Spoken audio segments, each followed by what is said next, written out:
right. We're going to get this meeting started. The regular meeting of the Leonia and Edgewater Board of Education meeting called to order Tuesday, October 15th, 2019 at 7:30 p.m.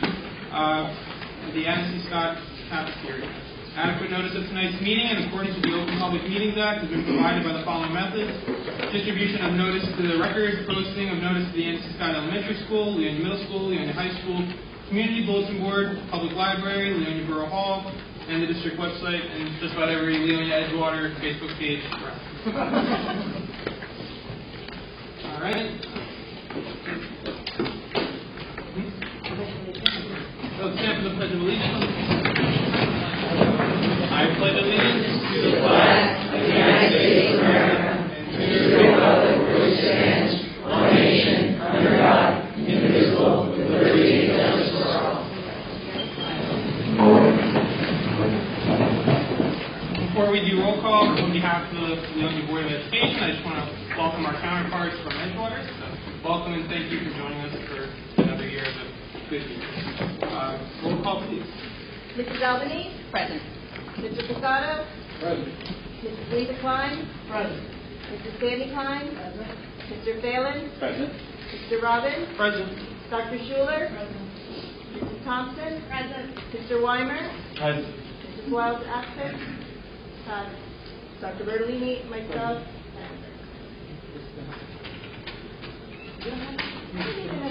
Oh, sorry. Hang on. Christopher Morello? Present. I got you. Just Dennis Bosnoff. Present. Did I get it? Oh. Okay. Mrs. Terrell? Here. Very good. Am I doing it good also? No, here. Hello, this is Bartolomeo. Here. This is Fine. Here. Ms. Ling. Here. Mrs. Racco. Here. Here. Okay, great. All right, we're now going to move to the public comment, concerns, question, or praise on agenda items only. I ask that all speakers please say their first name, last name, and address if they're living in residence.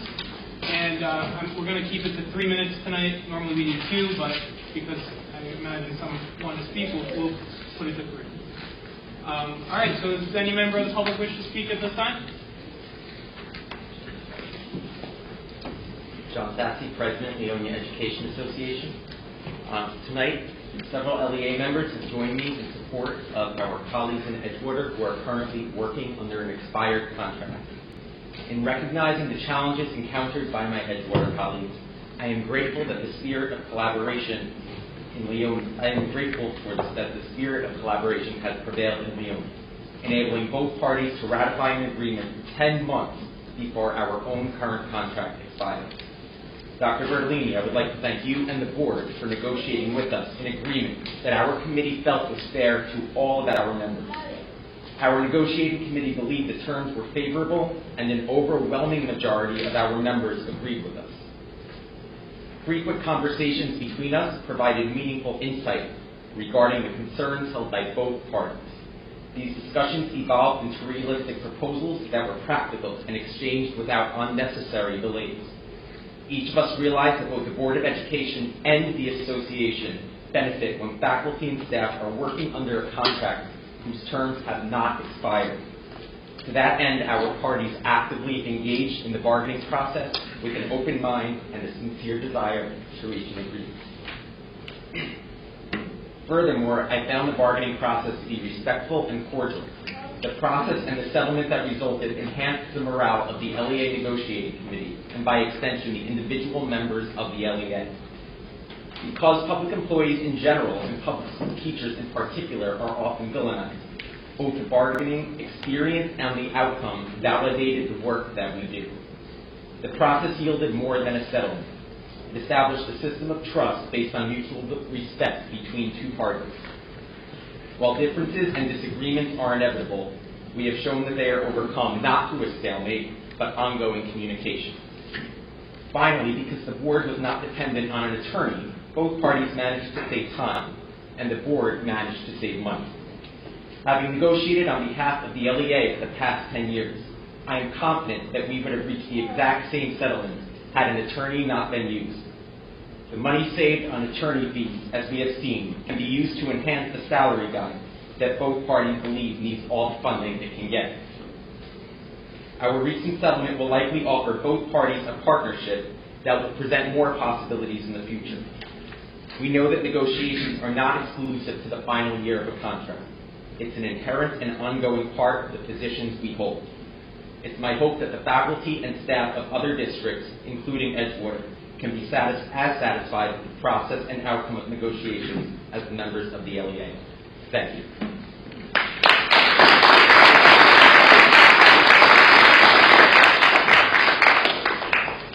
Are there any other members of the public that wish to speak at this time?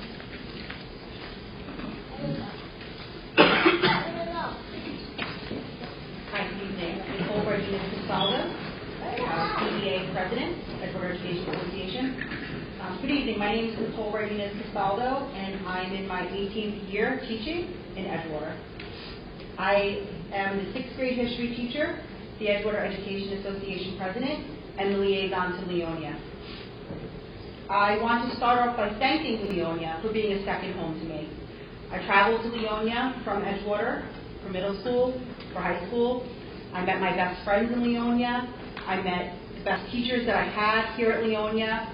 I met teachers who instilled in me a love of history and teaching and gave me the confidence to go on and pursue my dreams. So, my question is,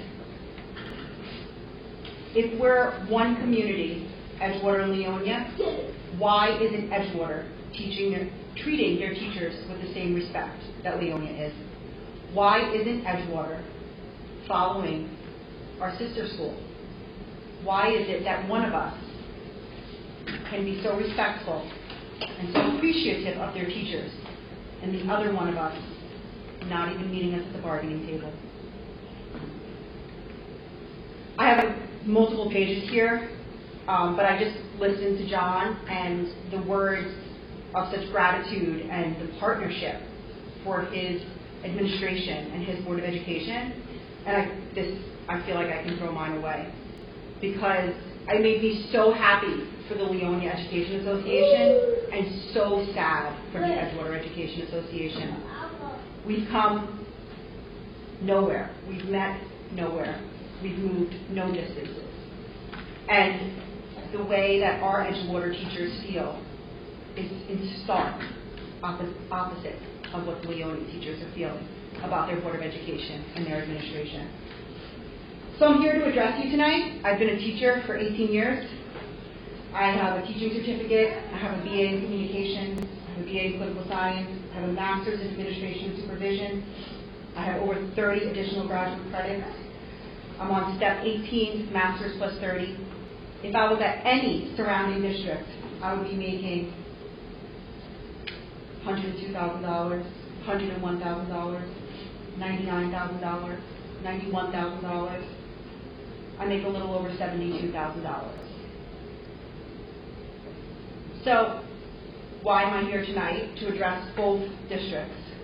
Well, I'm hoping that the Edgewater district can learn from our sister school, the Leonia district. The district where I went to school, middle school, and high school, where I work now currently with my Leonia counterparts, where I see teachers that taught me. And I say, wow, how wonderful it is to keep teachers for that long. Where here at Edgewater, our turnover rate is at an all-time high. Tomorrow, we are down a 6th grade language arts teacher. None of us know what's going to happen. There's no one there. So I'm here again as the Edgewater Education Association President, as a graduate of Leonia High School and Leonia Middle School, as someone who lived and grew up in Edgewater her whole life, to say our teachers need a fair contract, and they need it now.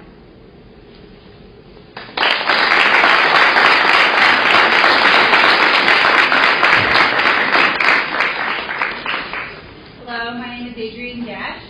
I'm a school library media specialist in the Edgewater School District. This is my 9th year. Tonight I speak as a representative of the negotiations team to explain how we ended up here. The association met with the board 3 times during early 2019 with the goal of compromising to reach an agreement mutually beneficial to both parties. Meetings were not productive. By the third meeting, the board was no longer bargaining in good faith. During the third meeting, the EEA provided several thoughtful counter-proposals to the board's original proposal, while the board presented zero and chose to remain firm on all their proposals, showing an unwillingness to compromise. The only items that could be agreed upon were changes in grammar and making the contract reflect current practice. Both sides' proposals included many changes to the current contract, including the board's wish to increase the school year without any additional compensation for teachers. My team and I felt the only way to move forward in a timely manner would be with the help of a mediator appointed by the state of New Jersey. I'm disappointed to report that did not help. So, on to the next step, fact-finding. We had our first meeting with the fact-finder over the summer in July. The big takeaway from this meeting was an acknowledgement from the board that there is a major problem with our salary guide. A formal fact-finding hearing date was set for November, but the fact-finder strongly suggested that both sides meet beforehand to discuss the salary guide, since there was an agreement that it is extremely troublesome in its current state. A date was set for mid-September. We met. Denise Policastro from NJEA Research presented possible solutions to start the arduous task of fixing the broken guide, within reason, of course. The atmosphere of the meeting was positive, and for once we all seemed like we had a common goal. The board's attorney asked if we would even consider submitting these experimental guides as a formal proposal, so the board could respond with counter-proposals. We gladly agreed. The EEA team left feeling hopeful that an ability to compromise was forthcoming from the board. 4 weeks had passed, and we are still waiting for an official response from the board and their attorney. The 83 teachers of Edgewater that my team represents are beyond frustrated. Edgewater ranks 47th out of 50 in the lowest paying district in the state, with a median salary of $55,578. In Bergen County, Edgewater ranks 74th lowest paying district out of 77. A teacher in Edgewater must have worked between 16 and 19 years to reach the state's median salary of about $67,000. The frustration continues because a teacher with 10 years experience working in Edgewater makes only $775 more than a brand new teacher right out of college. Over the course of 10 years, this new teacher who started back in 2009 has only increased their salary $7,000. The teachers of Edgewater are looking for a fair contract settled within a reasonable time frame. We understand that compromise will be involved, but it must come from both sides. So far, the willingness to compromise has been very much one-sided. I'm an optimistic person by nature, but the Edgewater Board of Education's actions have not given me much hope. Fingers crossed, our Board of Education will follow Leonia's lead and things will change soon. Thank you.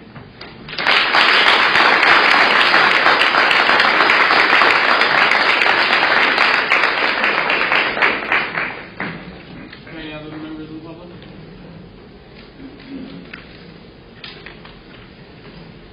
Good evening. My name is Samantha Rea. I gave this speech at one of our Board of Education meetings last year, but I understand that we have new audience members here who have not heard my speech, and most importantly, unfortunately, not much has changed since I last gave my speech, so here I am giving it again. This is my 11th year teaching in the Edgewater School District. I have amazing coworkers, students, and parents, and have felt so fortunate to be part of such a wonderful community. However, I'm sad to say that over the years, although the love I have for my coworkers, students, and parents has not changed, I have started to feel less and less fortunate. After working here for over 10 years as a highly qualified teacher with a master's degree plus 15 additional credits, I do not even make $60,000. I found out from a coworker's speech last week that if I were to take a job in my own hometown, I would be making about $17,000 more than I'm making right now. During my time as a teacher in the Edgewater School District, I've had to work at least 2 other jobs in addition to teaching. I swore that when I had children of my own, I would leave the other jobs to focus on my career and have as much time as possible to spend taking care of my own family. I tried to do that, but I soon found it to be too difficult. As our pay increases remain low and insurance contribution rates go up, I found I could not afford to turn down opportunities to make more money to supplement my income. I am now working a second job again so that I can help to support my family. Some nights I get home late from my second job and I'm exhausted but still stay up to do work for school. I honestly don't know how long I can keep this up. I looked into applying to other districts over the summer, but like Adrian, I am optimistic, and I'm really hoping that things can work themselves out in Edgewater because I truly love it here and want to give it a chance, but I'm getting to the point of frustration and not really seeing a light at the end of the tunnel. I'm not the only one. I've talked to so many teachers that are in the same situation, and we are all very frustrated that a career we love so much is now putting us in a position where it is difficult to support our families. Year after year, I am seeing more and more quality teachers leave. I am also noticing that new hires are now viewing Edgewater as a stepping stone rather than a place to call home because they know that they will get better pay if they take a job elsewhere. Also, in one of our board members' updates last week, they mentioned all these careers that children who have graduated from Leonia, that one which went to Edgewater, chose. Not one of them was education. Those are some smart kids. We taught them well. This is so disheartening to me because Edgewater has always been a district known for their quality teachers. I'm hoping we can come to a fair resolution. Edgewater needs to maintain its reputation for having quality teachers, and we deserve to be able to work in a district that we love while having the ability to support our families. Thank you.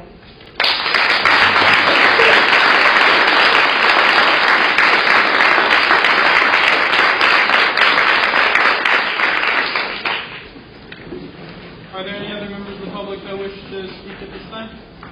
Seeing no one, Mr. Chairman, I move to close the public portion. Is there a second? Second. All in favor? Aye. Any opposed? Any abstentions? All right, we're now in the board comment portion of the meeting. Does anybody have a board comment from any side? I would just like to thank Roland and the other people from the Rotary Club for that excellent Oktoberfest in Leonia. I was there, it was packed, so I'm sure you did really, really well. You couldn't have had better weather, and it was a fantastic event to help the children. So thank you very much. And again, Christina, it helps both of our districts. This particular fundraiser of the Rotary specifically supports the weekend snack pack program, which offers packaged meals for children in need over the weekends when they're not in school and having access to school food. And it's just an amazing program, and this effort by the Rotary is tremendously appreciated.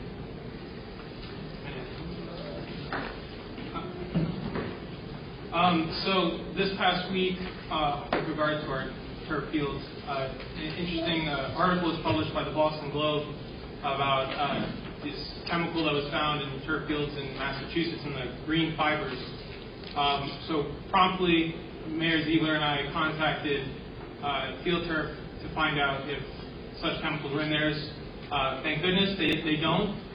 They don't have those chemicals. They actually go as far to test their plastics to the same grade as children's books. So we will hopefully be working with a food company. It reminds me it was third-party tested. So yeah, good stuff. And it'll be a good thing is that Edgewater's field is also filtered. So you guys are safe. Well, we use their field. And that reminds me, I wanted to thank Edgewater actually for allowing our student athletes to use your beautiful field while ours, often sits underwater. So hopefully we won't be imposing on you guys too much longer. All right, is there any other board comments this time? Students, you guys say no? No? Okay. All right, great. We'll move right along then. So the first item really that we'll be discussing is we're going to be establishing a committee for the renewal of our send receive agreement, and Tom and I will be discussing the makeup of that committee. Okay? And Buster. All right. Next, we'll move to the presentation of our statewide assessment results by Ms. Adrian Stein.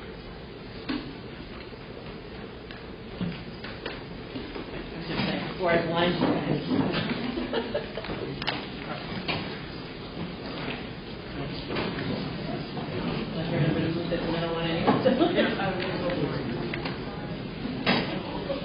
I know, it's like...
those of you that have not met or do not know me, my name is Adrienne Stein. I'm the Director of Student Services and Testing for the District of Leonia. So this is my fun-filled night every year of getting to talk about state assessment. I promise I'm keeping it short. Hopefully we will get through it. So now this, I'm not going to win tonight. Now it's going to sink. It won't. It's not liking that over now. There we go.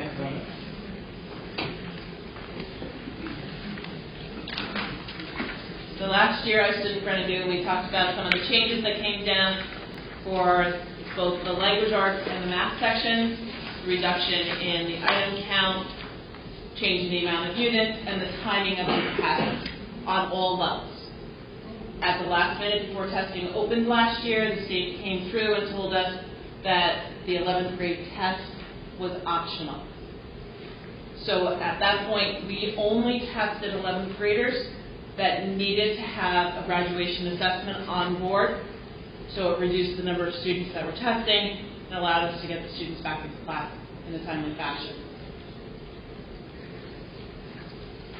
For our math sections, they went through a similar reduction, which helped us greatly across the board in timing and organizing and being able to condense down the window that we needed to test our students. For the grammar school, we were able to get it all done in 1 week. The high school, we were able to bring in late, so we were able to do the language arts one day, math section the next day, and then do our makeups after that. Once again, you can't see it, the slide is being a little obsessed. In the handout, the state came through, the proposal came through that for last year, the 11th graders also, the Algebra 2 test, or any subsequent test that they didn't have if they were taking geometry or Algebra 1, if they didn't have a passing assessment, we could opt not to test them. So when we get into those numbers, you're going to see that some of those numbers are a little bit lower.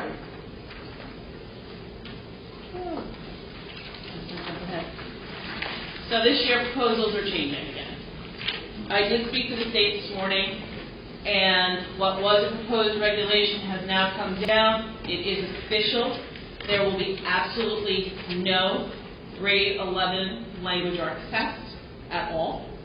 So students that didn't pass the 9th and 10th grade will have to rely on one of the alternate assessments, which is PSATs, SATs, the ASVAB, which is the military test, AccuPlacer, which is used to get into college, or if they have exhausted those and still have not passed, they will be allowed to do the portfolio appeal, which is individual tasks that they have to submit to the state for graduation. The state has also come through and told us that the graduation pathways and the cut scores will remain in place for the current seniors, juniors, and sophomores. The current freshmen is yet to be determined because the freshman class will be transitioning to a new assessment. Well, actually, the state will be transitioning, but as far as how their graduation scores will be used, we do not know yet. So they have 3 years to get there. They will be changing in the pathways. It used to be the first way was getting through NJSLA or PARC. The second pathway was using one of the alternate assessments. And the third was the portfolio appeal. And when we report out to the report card, you get rated on how many passed straight through using the NJSLA or PARC, and then how many needed to use an alternate pathway. Under the current pathways, they are using the old guidelines. So the first pathway is Algebra 1 and the ELA 10. Everything else is considered a second pathway. So we may see percentages change on the report card of how people are getting through that assessment. Everyone took a handout because those numbers get smaller up there. They look a lot bigger when I'm projecting them in my office. This is a comparison for language arts. From the lowest level, which is the level 1, through level 5, and my last combination is what the state uses, which is a combination of level 4 and 5. That is what they report out, even though when you get into the higher grade levels, some of those cut scores may actually sit in the higher end of band 3. We do really well. We are continually doing well. We're outscoring in many areas. When you get down to the 11th grade, and this is always an issue, the number always looks drastically different. And for our 11th grade this year, it in particular looks even worse. It's 41% versus what I reported last year in the class 2008 school year. It was 66% for language arts. In that class, we opted, once again, not to test 11th graders that had passed in grade 9 or 10. We also do not test any students and learning disabilities. The numbers are growing, which has an impact on our scores, depending on their disability. Grade 3 in particular has a larger number than last year, so I think that's what shows why we went from 60% down to 57%. But when we look at it under a different lens, and we actually look at how our students are performing, the percentage of our students are passing at a greater rate than what is the state average, and our actual scores for our students, their mean scale scores, are higher than the state. When we get into math, we see that we are still trending well. It's not to say that we can't move forward. And at the end, I'll share some of my thoughts. Algebra 2 is where we saw less students that we tested. We only tested 104 students out of about 160-something students last year. The state looks at level 4 and 5. However, when you look at the cut scores for Algebra 2 actually sit in the approaching, which is the level 3, which is not reflected in the state report. That comes out to the schools. Overall, our scale scores, when we break them down, yes? I'm sorry. Algebra 2 has unlike Algebra Geometry, that is 750, which is in the level 4. Algebra 2 is 725, which puts it into level 3. Those scores are not what the state reports out because they only look at the level 4 and 5 for the college readiness. However, for graduation, they dip down to level 3. Our comparison on our state scores, both districts for scale and for percentage, we are doing well. Reminder, our 8th grade scores, though, are very good. In that number, what you don't see in the 8th grade scores are the fact that we have a large number of students that are already sitting in Algebra 1. They're also sitting in Algebra 2. So those scores are being reported separately on a different line. So when you look at your grade 8, those scores are not in there because they're taking a different assessment. So overall, are we doing well? Yes. Things that we still need to be looking at. We need to identify our area of weakness both in math and in language arts. We need to look at those subgroups. One of the largest subgroups that seem to always be trailing a little bit further behind are students that are economically disadvantaged.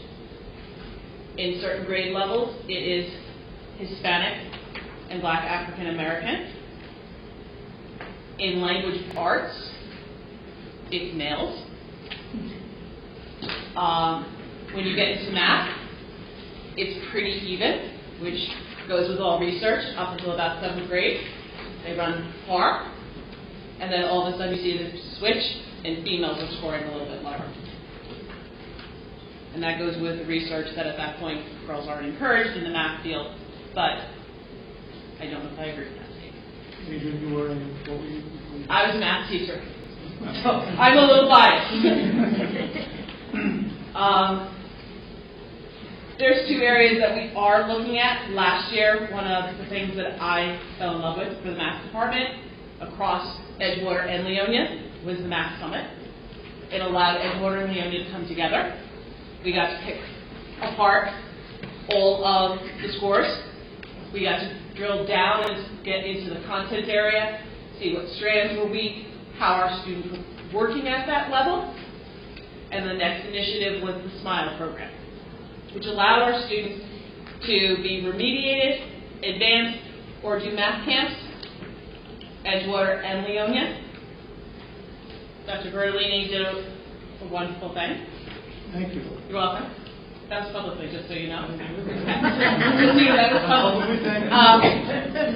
That in order to get access and equity, no student was turned away from doing remediation or advancement due to being economically disadvantaged, whether it was free lunch, reduced lunch, or if they were on a direct certification. There was a sliding scale that allowed all students to have access to move forward in math, which I think is a wonderful thing, because for some students, you just need to catch that one thing and suddenly math is fun again. For some. No comments. No comments from the guys.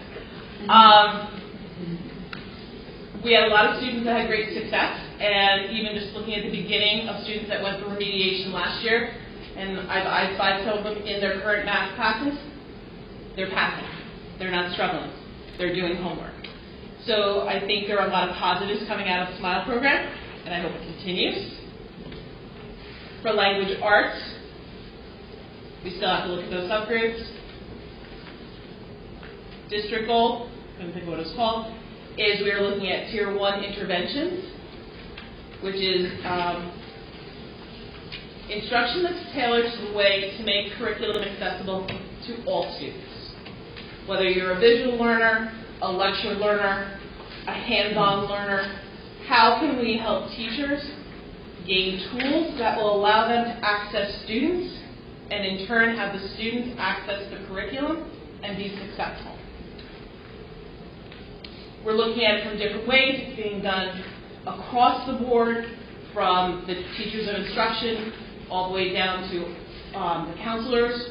We are going to be looking at creating, I'm going to forget my acronym, but just create a Student Success in Academic Center, where we are going to put together reference sheets that will help students be able to learn how to note take, study, reduce their testing anxiety, figure out mindfulness techniques to settle themselves down before tests.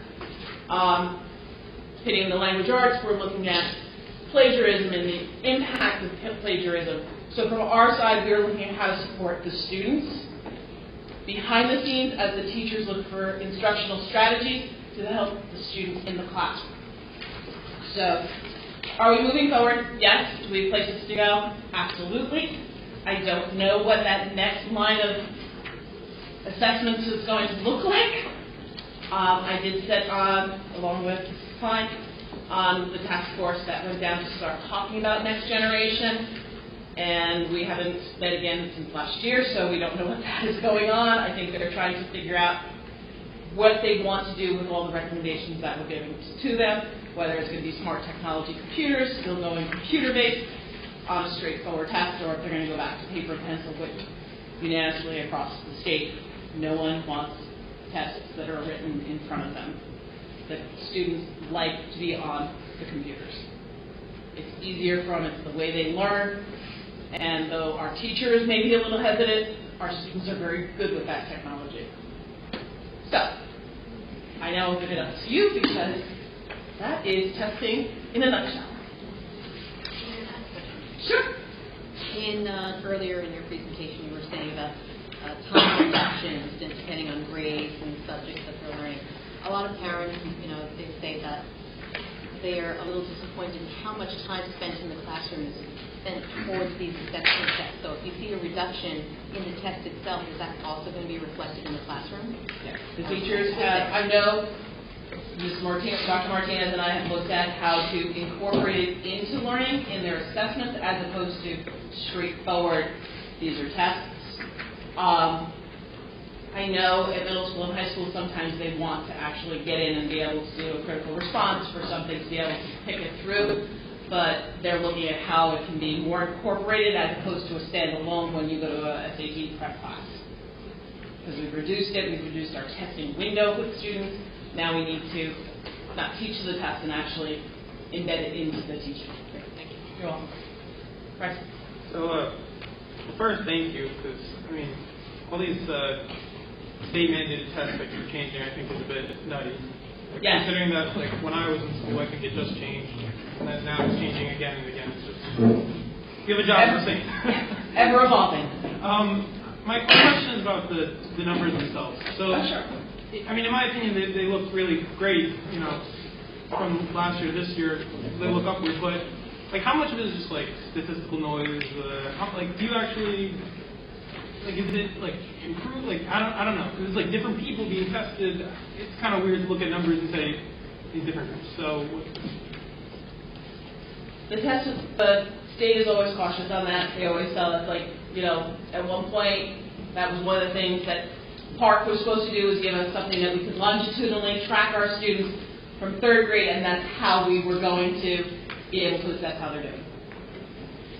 As Park changed to NJSLA, then they told us that we can't follow cohort, we have to compare grade level to grade level because we're looking at curriculum, not necessarily students. okay. But I like more the fact, like when we did with Smile, we actually got into that nitty gritty. Like, I think where the real data comes out of the education is in those subgroups, and then when we take the subgroups and get into the content strands and actually track them backwards, where you can see that in third grade, kids didn't understand punctuation, or in eighth grade, number sense was really an issue. They could do conceptual things, but when it came down to just straight number sense, that's where they were falling apart, which gave the teachers a more directed approach to being able to. Is there a reason they got rid of the, like, grade level going on? I mean, that just seems like the most reliable. I'm just... The Park Consortium fell apart? Yeah.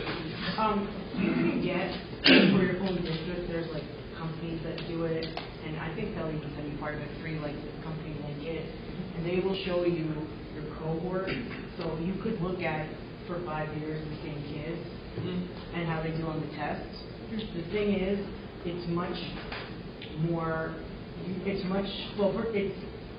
useful for language arts than math, because once they start getting into math, they go into different levels, right? Yeah. So by the time you get to the end of the 5 years, the cohort's really small, but it's still very interesting. Yeah, I'm just letting you can do it because I've done it, and then you also have to like for us, like you have to separate in high school who went or sixth grade, their good shift, but you can absolutely get that stuff. Mm-hmm. I think what I just wanted to say, and it seems to be the same all across the schools that I've talked to and looked at, is that for the kids that are lower in math, which you can tell because those are, especially we made a change a few years ago here and opened up more algebra classes.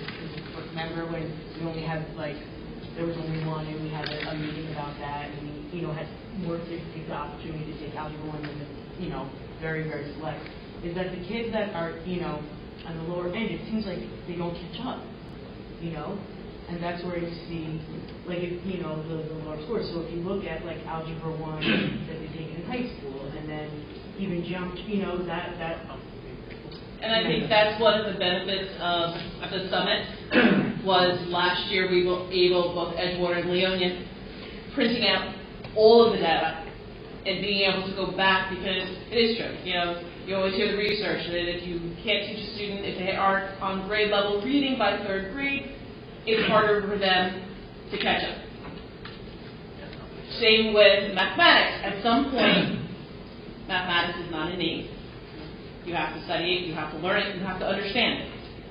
But you have to figure out where in the grade levels that's falling apart, on what topics, and help the teachers and the students be able to fill in the blanks. So that way, when they get up to algebra and geometry and algebra 2, even up to calculus, the abstract still can be concrete. That putting an X is the same as third grade when you had a triangle, a box, or a square that you had to fill in. We just evolved and we used the letter. So those are the things that students need to realize. They have the basics, they just don't know how to put it forward. Also with Smile this year, the 6th and 7th graders that did not pass, we worked on their skills. And so we worked on curriculum. It wasn't a repeat of the curriculum. It was specific areas where their skills were lacking. That's what we worked on in the summer in the 6th and 7th grade. So we're hoping to see the men will be successful as we work. Oh, sorry guys. Why did I just turn on? I just wanted to remind Mrs. Klein. You get a ton of data though. How about I turn it off? You get a ton of data regarding each kid and their strands and like even how they did on their essays or how. So there's really a lot you can work with. I mean, not to say I'm not a huge proponent of them, but we get judged by them. We have to take them. Yeah, I understand. Nothing's perfect. But Nothing's perfect. That's why one of the Doing the best we things can. is trying. You know, one of the things they're suggesting is when I get to high school, why are we not using SATs and ACTs? It has an outcome. Any other questions? Yeah, Ms. Thompson? Hi. Thank you for coming and presenting. I actually had just two thoughts based on my own educational experience. You know, one, you mentioned that disadvantaged students, you know, perform worse. You know, obviously I'm sure that's true in most districts. And we may already do some of this, but do we do any kind of peer tutoring? I remember even in junior high school tutoring other kids in math. There is the Junior National Honor Society that is available in the middle school.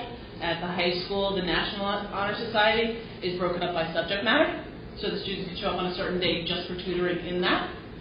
And do they take advantage of it? Yes. Okay, that's great.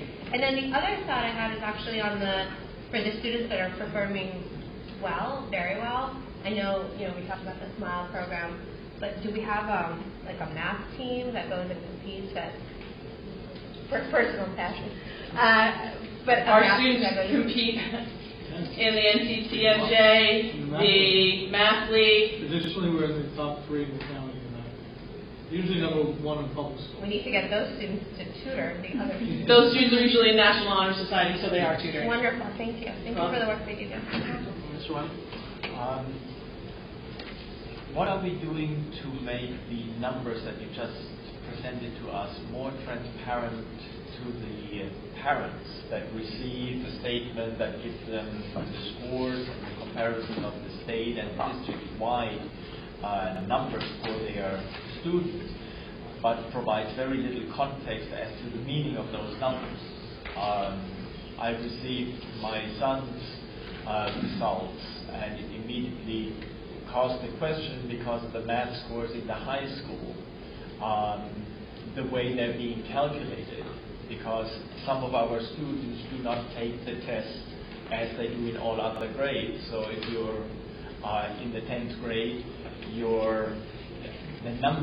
the meaning of the numbers changes, but if there is no context provided, how do our parents find out what the meaning behind those numbers is, so they can support their students in their learning?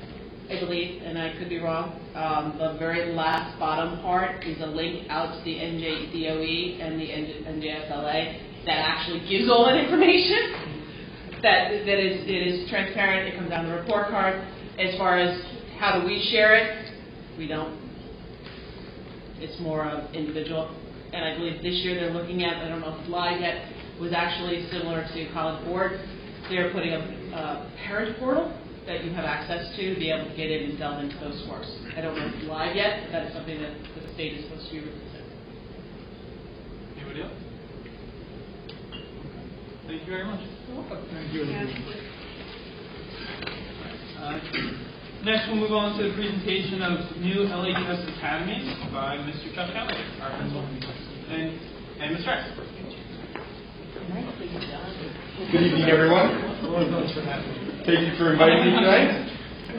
My name is Mr. Callender. I'm the principal of the high school. For those of you who don't know me, moral support tonight is my vice principal, Mr. Shenaniger. He's just here for some moral support, and I appreciate that. So I was asked by Dr. Bertolini to report on the LHS academies. As Mr. Robbins just mentioned, a new 7th academy that we've been working on. But before I do that, I'm going to talk about 2 new academies for this year. So, as many of you know, this year we are in our inaugural year of the Leonia Music and Arts Conservatory, which was initially what we figured would be our 5th academy. But with numbers and looking at curriculum, it's really 2 academies. It's really a Leonia Music Academy and a Leonia Arts Academy. So, which is why we were saying we're moving on to a 7th academy. We're skipping a 6th because we have a 5th and a 6th right now. So this year we had record numbers, or I should say last year we had record numbers of applications that came in from the middle school students. Myself and the advocates and some of Ms. Stein's counselors spent many days up there interviewing students for multiple academies. This year, the freshman class, which is one of our larger classes, we are about 200, Ms. Stein, correct me if I'm wrong, 215? 18 now. 218 members of our freshman class, and about half of those students are currently sitting in one of our 6 academy programs right now. So the academies, we're gaining ground in our academies, which they're doing what they're supposed to do. I don't know that I can speak for Dr. Bertolini, but having heard him speak many times, you know, one of the things behind our academy program is to combat students leaving our district and having to pay for busing and pay for tuition over at Bergen Academies and Englewood Academies, and we're keeping many of our students now in our academy program because of the wide variety of programs we're offering. So as I said, this year we began with the Leonia Music and Arts Conservatory. There are currently 23 members of the Music Conservatory and 22 members of the Arts Conservatory. In the Fine Arts program, students are following one of the following academy programs. They're either in academy level Principles of Art, Drawing and Painting, Photography, Advanced Art, Graphic Design, Advanced Graphic Design, or Ceramics. So those are some of the classes that they're taking right now. In addition to taking those classes, there's a number of other opportunities that these art students have, and one of them is the internship program. Most of our academies have an externship program. For the fine arts, we have an extern/internship opportunity. And most of our seniors right now are currently doing internships, meaning that on Fridays, instead of going out into the field, they're staying in the building and they're working on their artwork. So they're really learning what it means to be a professional artist or a full-time artist, and they're preparing artwork that's going towards their AP studio art portfolio. That is a vast project that they have to do. It takes many hours, as I learned from our art teachers as we were going through the process, to create one good piece of artwork. And we felt that this internship opportunity would be beneficial. So our art students in the AP classes have the opportunity to do this internship program. And the goal is to produce prolific amount of artwork so that they may submit that to the College Board later in May. Our fine arts students attended their first field trip. One of the staples of our academy program is that our students go on field trips and they get out and they get to see a lot of things. Our fine arts students, we took all 22 of them to Storm King Art Center, which is in New Windsor, New York, this past Friday. Ms. Batty, who is our academy advocate, and one of our other art teachers took the students and they participated in a tour of a 500-acre sculpture park. They took pictures, they sketched, they had a tour guide that took them around that talked about the art. They absolutely loved this opportunity, and they couldn't say enough good things about it when they returned. This coming Friday, we have a local artist, or a New York City artist, Kate Jones, who will be visiting LHS during Period 2 for what we call an in-school field trip. So our academy students will be in school, and they'll have time for about an hour or so with this professional artist, and they're going to be learning about experience maps, and they are going to learn how to create their own experience map. Hopefully you don't ask me what an experience map is, because I'm not 100% sure what that is, but I can find out, I'm sure. And then another opportunity that we have coming up is Leonia resident and sculptor Gil Hawkins spoke with the LHS art teachers recently about a possible in-school field trip. And Mr. Hawkins is hoping to work with the students on a series of design challenges using wood skewers to build structures that can hold the weight of an egg while still appearing aesthetically pleasing. And we're hoping to do this in late November or early December. So you can see some of the different opportunities that are being presented to these art students. On the music side, again, we have 23 music students this year. Our introductory course is a brand new course for us. and it is piano proficiency. You may remember last year when I presented on the academies, this was a course that we spoke about, that all of our music teachers and a resident music professional on the board told us that they all agreed that piano proficiency was where all students needed to start at, regardless of if they were vocal or strings or in the band. Excuse me.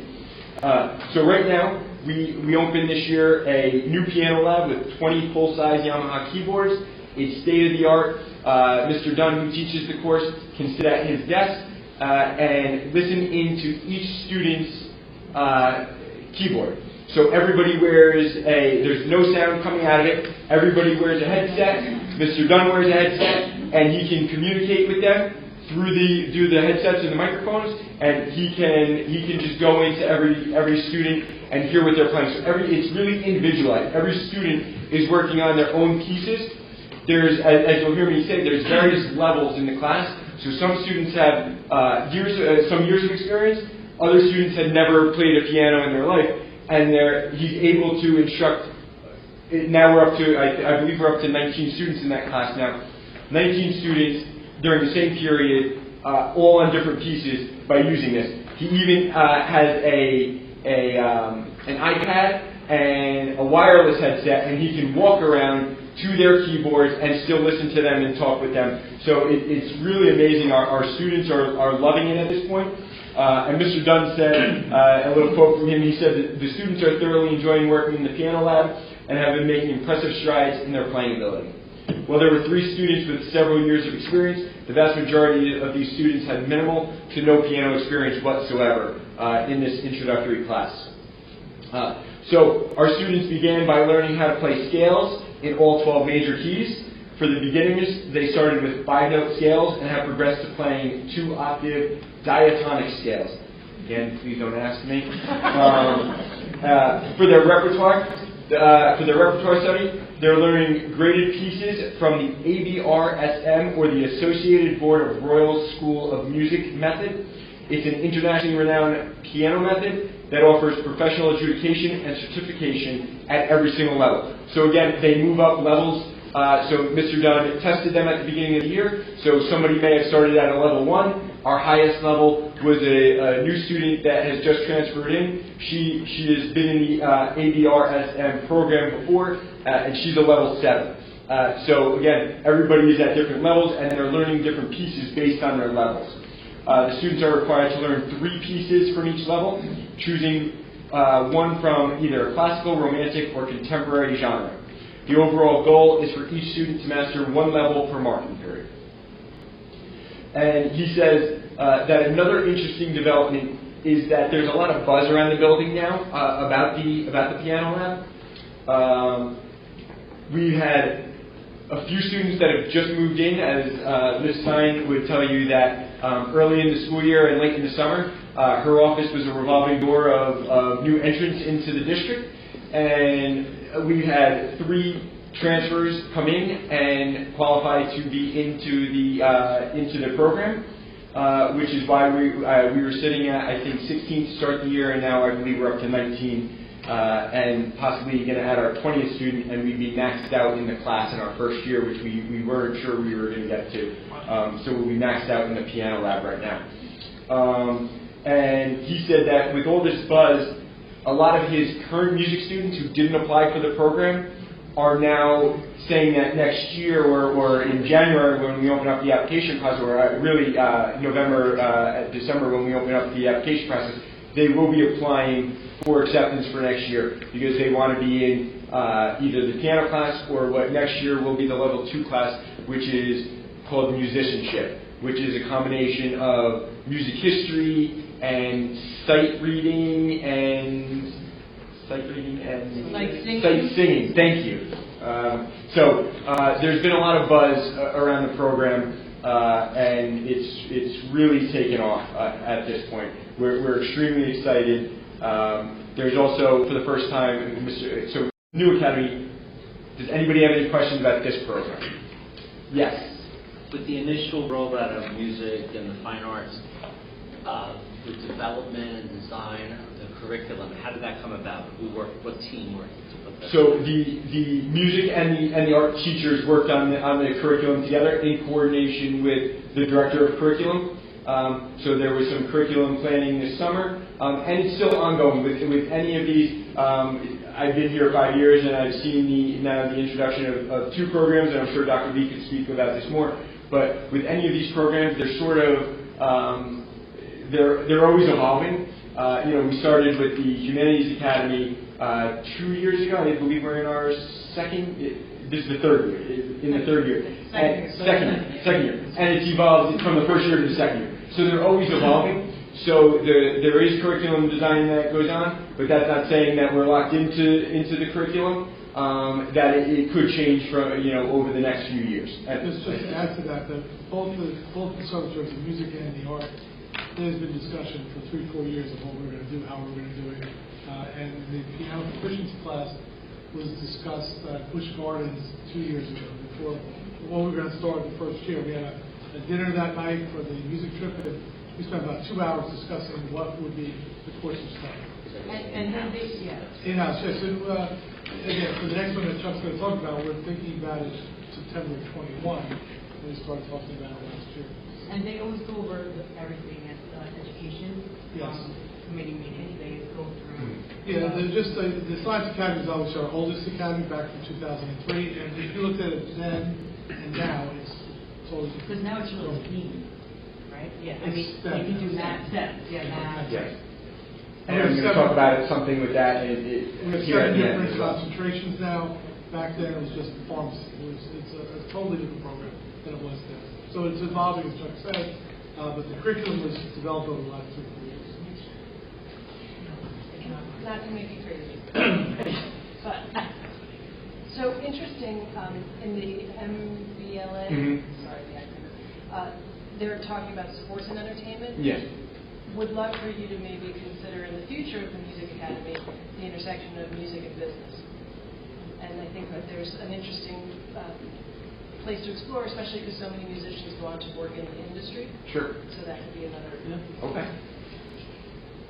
And I've got one question, one comment. Along the same lines of what Ms. Clemens was saying, are there any plans to add in drama or theater to the academy level? At this point, so that has been something talked. That has been something talked about. Right now, no. But go ahead. The key issue is staff. Yes. Sorry? That's absolutely. I think. It's the staffing problem right now. Obviously our budgets are tight. We had staff for some increasing enrollment, and just that a dramatics teacher would be difficult, a teacher certified in theater. But it's certainly something that we've thought about and thinking about down the road, but right now, financially, probably can't.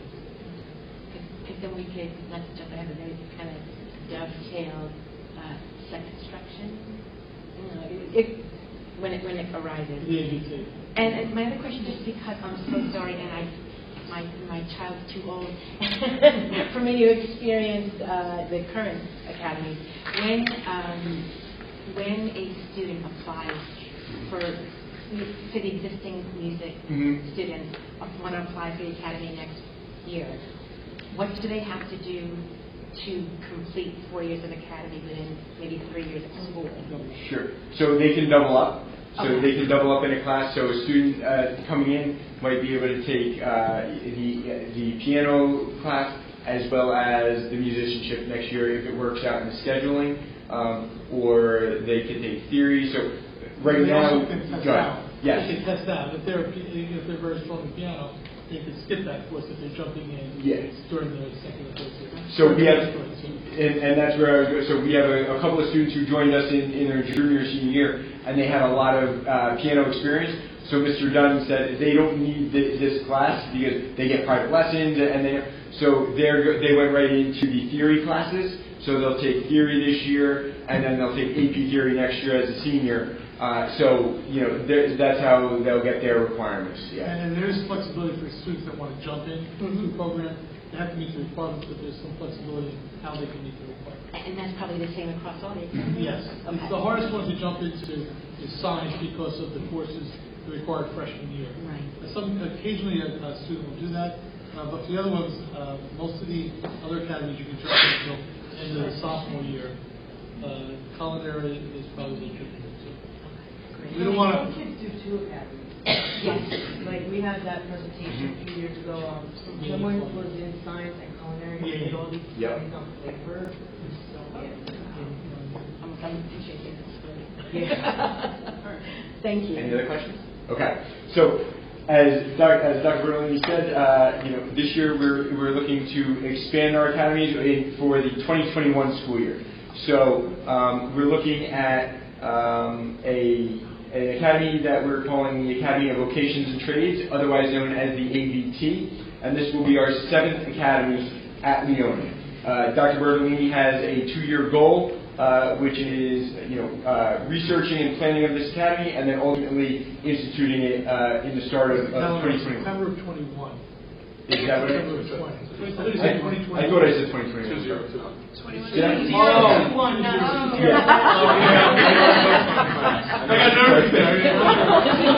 it's September of 21. There you go.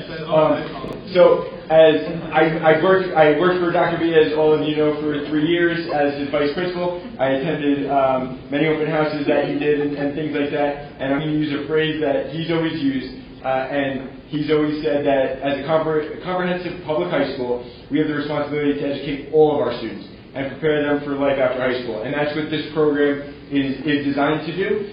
We know that not all of our students are going to go on to a 4-year college afterwards. Some students are going to go into the workforce. Some will go to vocational school. Some will go into military. And there may be other career paths as well that some will go into. So the ABT is designed to service students that have an interest in a particular vocation or a career path other than going in, directly into a 4-year college after high school. So we're in the early stages of this planning process. We've had a few meetings, myself, Dr. Bertolini, some other administrators, some counselors in the high school, and we're talking about, is this feasible? What are the feelings on a program like this? Does everybody think that we can accomplish this? One of the first hurdles that we had to get through was with the liability standpoint. Obviously, that's something that you guys, I'm sure, are very worried about. And from my understanding, Tina had looked into the liability. Our insurance company believes that this is fine. We can handle a program like this. It fits in under our current insurance policy. I hope I'm not speaking out of turn. Right? So on that, looking at that, this academy is feasible in that sense. So we've discussed what this program would look like, and there's been a couple of different ways to look at this. One is sort of based on what I would say our current SIPs and JIPs model is, for those of you who know what that is. Our senior or junior individualized independent projects, where students leave the building on a Friday and they go out into the workforce. So our thinking here was that in freshman and junior year, they would take an exploratory class that would teach them about many different types of trades and vocations. It would also work on some self-esteem and mental health and mental well-being. And while they're also taking their core classes as well that they need for New Jersey high school graduation requirements. Your Englishes, your math, your social studies, sciences, those sort of things. And then when they transition into junior and senior year, they would take their core classes in the morning, and then they would leave in the afternoon, and in the afternoon they would go into the workforce. They would find somebody that would sort of sponsor them or mentor them, like our current JIPs and SIPs model does, and they would go into the field and learn, a trade that they have an interest in. Being a plumber, an electrician, a carpenter, cosmetology, anything of that nature, they'd be able to do. And for the seniors, they would still follow the existing externship model. On Friday, they would spend all day at their placement, not just the half day. So in that sense, it would follow sort of the existing model that we're working with in the academies. The other thing that we're exploring is students taking classes and building relationships with area vocational schools and cosmetology schools, where students can go and learn and take classes for a vocation. For instance, they can go and learn welding or something and graduate with a certificate in that program. So again, we're early in the program. We're exploring both sides of it to see which side will work better for us. Obviously, there's from the board's perspective, there's cost to all these things and transportation if we have to do certain things. So we're looking to see which model works best for us, or maybe a combination of models works best. As part of this academy, we're also looking to build a network of local business people that our students could work for, that they can get jobs in the field. So if anybody knows of anybody that has their own companies, that we're trying to build relationships on that sort of side of it. Ms. Stein and I will be attending a construction career fair later this year that's designed for high school students. And obviously, we're going there to try to talk to the people that will be at this career fair to try to build relationships with them, explain to them, what we have coming down the road, and try to find people that are willing to take our students on as placements so that they can get into the field, possibly in some construction careers as well. So, let's see. That's basically where we are at this point with the ABT. As I said, we're having some ongoing meetings. So far, we've had about one a month, and we're going to continue to have these ongoing meetings and with different people in these meetings to sort of get people's feedback on the program as well. Dr. B, did I hit most of it? All of it. Okay. Good. Any questions on the ABT for myself, or I'm also going to rely on Dr. B for some of this, because this is both of us here at this point. So. I'd just like to say it's about time that it's come back, because yes. It's 5-6 years ago when I started on the board, the main focus of the board was who went to Harvard, who went to Yale, who went to all these big name colleges, where you got to remember there's kids that are not going to college, and you have to focus on those kids.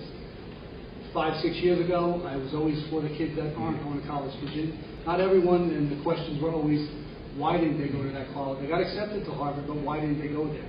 Well, maybe that's not, they might be smart, but they can't afford it, but they maybe want an alternative career like construction. Yes. And listen, construction is a good career to get into. You can make a very good living in construction. I agree. So, and we have students that as we've been talking about this program, I think of a number of students both this year and last year that have condensed schedules by us. So obviously we have free periods. So students are seniors. They're taking their requirements. They need to graduate. They will have met all their credit requirements and their requirements by the state of New Jersey. And they may only come to school in the morning, and then they're going and they're working in the afternoon. And these are students who would benefit from a program like this, because they'd be learning. They can learn, get their trade, get placed with somebody that may lead to another job. I was speaking with a student the other day who is currently he leaves us at 11:30. He goes and he's building docks, I believe, down in Edgewater, and then he goes to Target later on in the afternoon. Okay, so that's the type of student that I think would flourish in a program like this.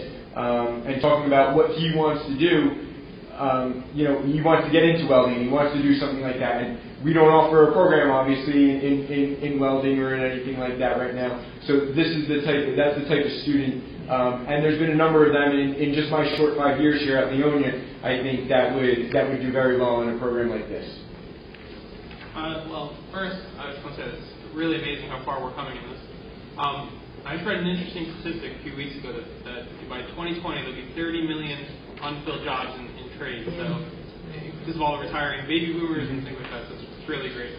My question is about something that you had mentioned about the freshman year class, because I imagine, you know, as great as this is and how many jobs there's going to be in this area, I think our society as a whole has kind of, I don't know, shined a not so great a light on this field and kind of has built up other fields. So what are we going to do, I guess, to fight that stigma? Because this really should be something that's celebrated, you know, that kids are going into the workforce and making a lot of money, so speak to that a little bit. Yeah, so, you know, having the academy sort of the moniker or so, if you will, you know, that's become a big thing in Leonia. Students joining the academy has got a prestige to it, and this is going to be viewed as any other program. You know, when I look to LACA, you know, that is a program that that is our numbers right now in LACA, which is, you know, if you look, it's not the Science Academy, which everybody thinks is the most prestigious stuff. That had the largest number of applications last year. We actually opened a second 9th grade introductory class for it, and you know, and that's not that's not for students that are technically going to go to 4-year. Could they go to a 4-year school in Columbia? Of course they could, but not all of them will. So I think that the prestige of the academy will help with that, you know, to break some of those barriers that you're talking about, and give that sort of that negative light on the field of trades or vocations and not going to college and things like that. So I think that's one of the positives that will offer. The other thing also that Chuck mentioned earlier was the idea of building their self-esteem. So maybe academically they weren't strong in middle school, elementary school, so one of the components of the freshman year course would be building self-esteem. It's wonderful. Michael, did you read it? Yeah, there's a stigma to some of these jobs for non-males entering them, where I read the other day 25% of the largest construction companies in New York, 25% of their staff are female. So it could be a good opportunity to steer them there as well. Sure. Yeah. And I would hope that we would be able to build relationships with company, you know, with local organizations that obviously, you know, have female employees that we could bring in the early part, in the freshman and sophomore year, that could talk to our students as well, and so that breaks that stigma as well. And I think just one more thing, Chuck quoted me correctly, which is I was kind of pleased with that. So exactly word for word, which is kind of sad, because I probably said it a million times, that our goal is to educate all our students. We're a comprehensive public high school, and that's our job. So, Ms. Thompson. Thank you. So I had a few thoughts. One is, could you send us the requirements for businesses that you'd like to partner with? Like, what is required of a plumbing business, so that if we perhaps know construction trained people, we could. There's an answer to that right away. Yeah. One cost we'd have to do to put this academy into effect is to hire an SLE, which is a structured learning environment. So they have to go out and make sure that the business is. We didn't create a position, but it's there. Listen to the possibility to make sure that the business is acceptable to our standards. No, I understand, but that's if we could get like, okay, you need to be able to take a student like for this many hours, like this is what you need to offer them. Otherwise, like it would be hard to help. If we don't know what to ask so, she wants to help. So I want to help. So of course. Yeah. So we haven't finalized that yet, but I'm sure we can come up with, you know, we can put something together to put out. Sure. If you want to help, I want to help. Of course. Mr. Wyman. Wait, hold on. Oh, sorry. Two more things. Along with self-esteem, which sounds important, I would think that entrepreneurship and classes on how to build a business would be very helpful, because if you're saying a lot of these careers lend themselves to, you know, where these students will go out and start their own plumbing business, electrician business, mechanic business, then, you know, knowing how to run a business would be very helpful.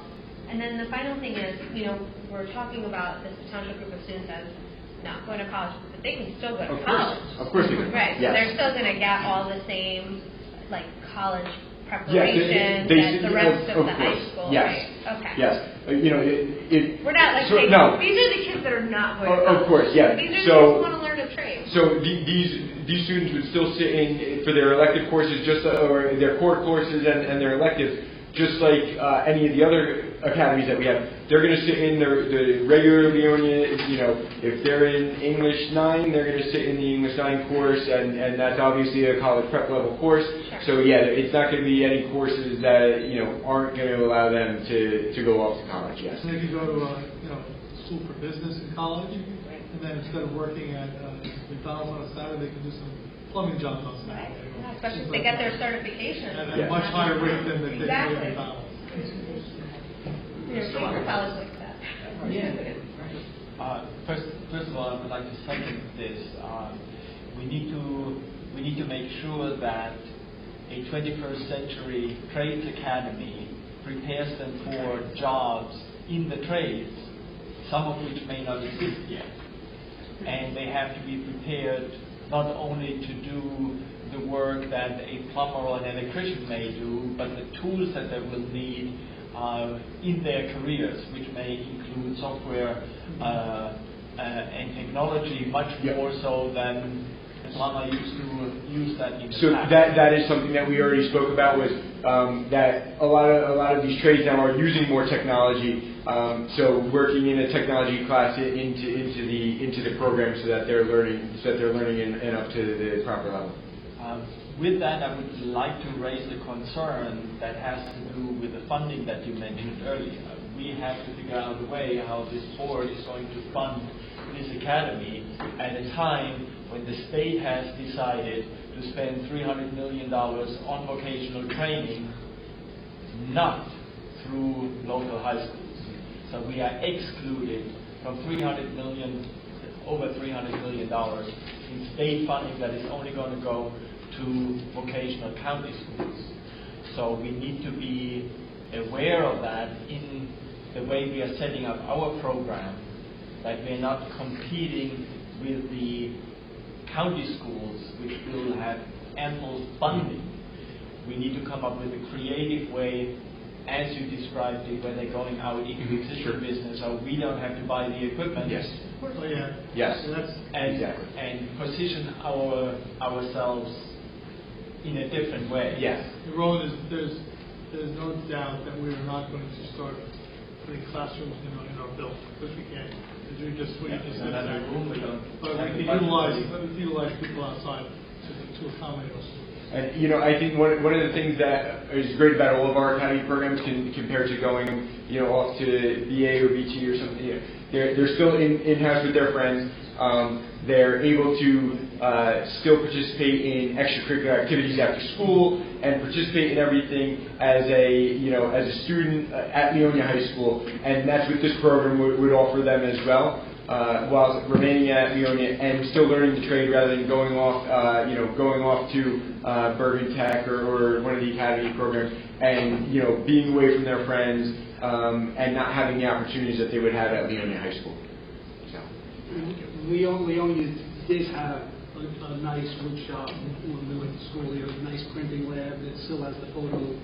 You think it still has the dark room, but it did have a nice. The whole downstairs was a carpenter shop. Well, what happened was that all the public schools had these, and then they said, "Oh no, we're building the academy." Technology is. No, they were building academies for it. That was supposed to be the academy, not Hackensack, but Peterborough and Pratt.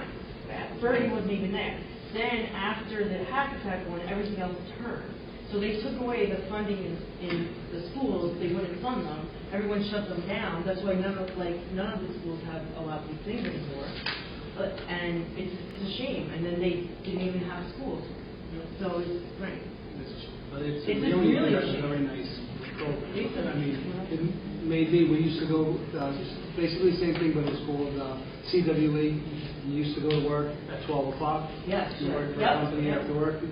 Your freshman and sophomore year, took your core classes, and then you take a carpentry class. Actually, one of your staff members was our carpentry teacher, Mr. Moliere, was the carpentry teacher. So you have very nice programs. And, I mean, for me, I'm grateful for that they were there when I was at school. Absolutely.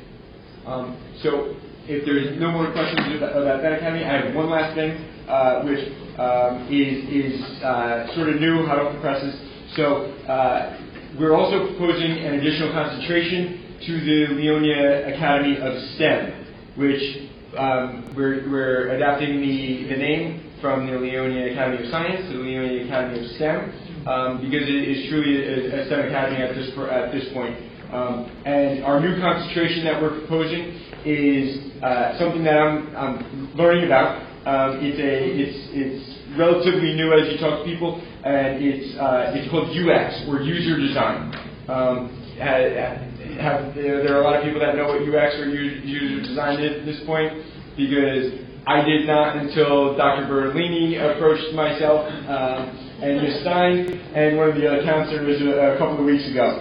So this is actually a popular new career as I've begun to do a lot of research.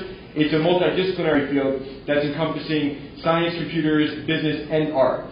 And the idea behind UX is for designers to create something that meets a user's needs and inspires the consumer to want to sort of engage with the digital product. So, for instance, if you go to a website and you can't find your way around there and it's just not very user-friendly, somebody in UX or UI, user interface, which they're sort of used interchangeably, those people would go and create a user experience. So they're going to begin with the end in mind. With that user, what does the user want when they get to that website? A lot of the, when you go to like an Amazon and you can one-click purchase and things like that, things that make it easier to do. Or if you've been to LabCorp for blood testing lately, I was there recently, they don't want to talk to you at the desk, you have to go and you have to punch in all your information, right? And it's making those things easier to do. So that's sort of what this new major of UX or user interface is. And we're proposing this as our 7th concentration to the Science Academy. We're currently developing the course of study for this concentration. We've been doing a lot of research on the existing program. Most of these programs are at the college level, and we're also speaking to industry professionals who are studying UX currently. And some of it is there's computer technology that's involved, classes that we already currently offer, as well as architectural classes, again, classes that we currently offer, and classes in business, and as well as art, graphic design, things like that. So most of the classes we already offer in-house, and we're looking to make this another concentration in the Leonia Academy of STEM. It's really incredible. I can't take full credit. Next step. Dr. B was sitting at a meeting and texted me some stuff. UX, UI experts, I have 3 of them in my office, and they are highly compensated, and they are very hard to find good ones. So I think that's unbelievable. Maybe reaching out to you to do a little more research. And I'm happy to give you a lot of one person on my team actually is going out to he's hosting a invitation-only conference for that, and he's going, and it's mind-blowing. When you look at the tracking of the eyes on site and how people experience it, and there's actually a lot at the university level now with this eye tracking technology that we can also get you some instructions to. That's great. Thank you. Any other questions or comments? Sorry, I think there's so much time. Mark's presenting also? Mark, yes. Oh, you know me. More support for that. But thank you very much. So, before we adjourn, I did forget to mention that on October 19th there'll be Leonia Celebrates.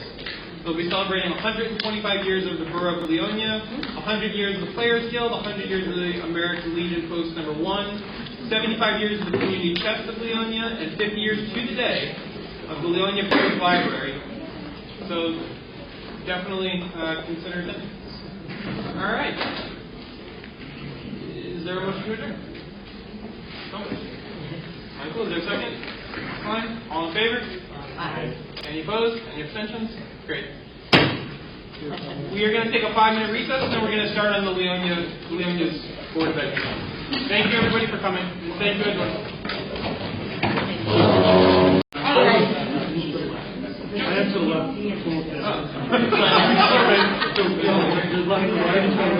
I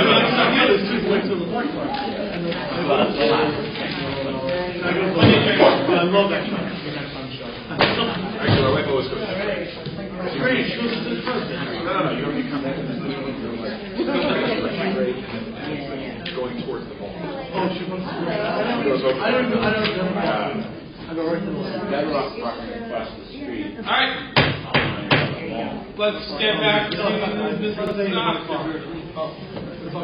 Please. They have great cakes. Ready? Okay. Let's start off with our call to order, please. Okay, roll call. Yep. Mrs. Albany? Present.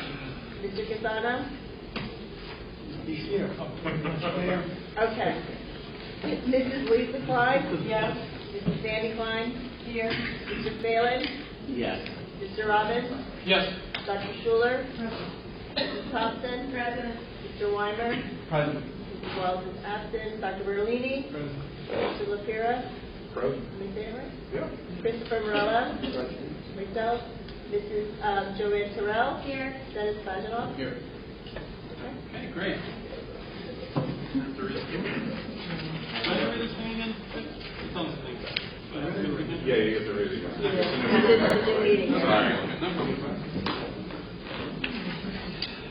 The regular meeting of the Leonia BOE Education was called to order Tuesday, October 15th, 2019 at 9:06 p.m. at the ACS cafeteria. Adequate notice of tonight's meeting in accordance with the Open Public Meetings Act has been provided by the following methods: distribution of notice to the record, post of notice to the Scott Elementary School, Leonia Middle School, Leonia High School Community Bulletin Board, Public Library, Leonia Borough Hall, and the school district website. All right, now we're at the Pledge of Allegiance, if I recall.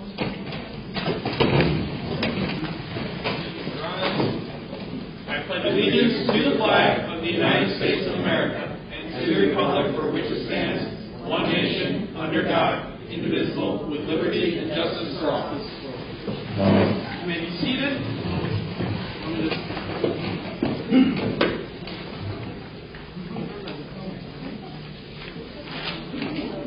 Okay, so we're now in the public comment portion of the period. Anybody with any comments, concerns, questions on agenda items, or is going to be, I guess, there's another public comment period at the end for non-agenda items, but please feel free to speak. Just please say your name and address. Hi, I'm Jeanette Lipovich from 30 Pauling Boulevard, Leonia. Actually, I'm here to personally extend my wholehearted appreciation for all the support that the Leonia High School given to my son, Sarpin, that is diagnosed recently for premature ventricular contraction, or PVC, and premature atrial contraction, which is PAC, and arrhythmia. In short, he has some his heart from the up and the lower bottom are not functioning well, and because of the PVC, during the high school, actually one of the teachers, I'm so grateful, noticed that he is not just sleeping, but he is kind of passed out. And clinically, for a few seconds, he's dead. And called me right away from the office and rushed to the Holy Name Hospital, emergency. I would like to thank, of course, Mr. S, the Vice Principal, personally always there for me, giving a follow-up and support. And Sarpin did the home instruction. I'm so grateful and very thankful for the Board of Ed for all that support. That's why I am here. Right now, his surgery is a bit delayed. We have the fourth opinion from the Columbia doctor, and we're still seeking for more tests, getting more tests. Hopefully, we don't need major surgery for the heart. The recommendation is to have we need to get to cut a little of the like a vein, I forget the name there, and to replace a plastic vein for that, and to have a defibrillator and a pacemaker, and which we will be using for a lifetime. Hopefully, he will not need that. He's back to school with the machine on him. The administration knows that Tarpin knows when he needs to stop with his activities or not. And that's all. I just want to say thank you for all the support, giving the 504 plan for my son. It's really helped that he's not left behind from all his academics. He's in Science Academy. He's very smart, and we're really grateful to have this support from all of you. Thank you very much. Thank you, and we wish the best to your son. Our thoughts and prayers, and we hope that he gets better soon. Thank you. Are there any other members of the public that wish to speak at this time?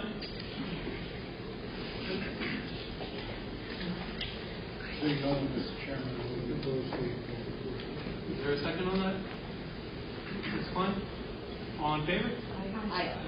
Any opposed? Any abstentions? Okay. We're back into board comment. Are there any members of the board and student representative comment? Any members that wish to speak? I do want to share something that I emailed our student representatives today. They're going to start working on a resolution regarding vaping in our school district. Who better to stop or curb at least vaping than the students that experience it every day. So if you guys want to talk maybe just a brief sentence about what you guys are going to do, explain to the board. Well, as you mentioned, we just started working on this, so we don't have much in plan thus far, but we do think that it's a really good idea because we are probably the best people to reach out and get help for this, for vaping. There's only so much you guys can do as adults. When we're actually in the school and we experience it from the first person, we're much more involved in it, and we can make a greater impact. Absolutely. I think your peers might take it a bit more seriously. So I was doing a little research, and I'm not 100% sure on all the specifics. I'm happy to get it for you guys. But there is some sort of detector for vaping that you could get.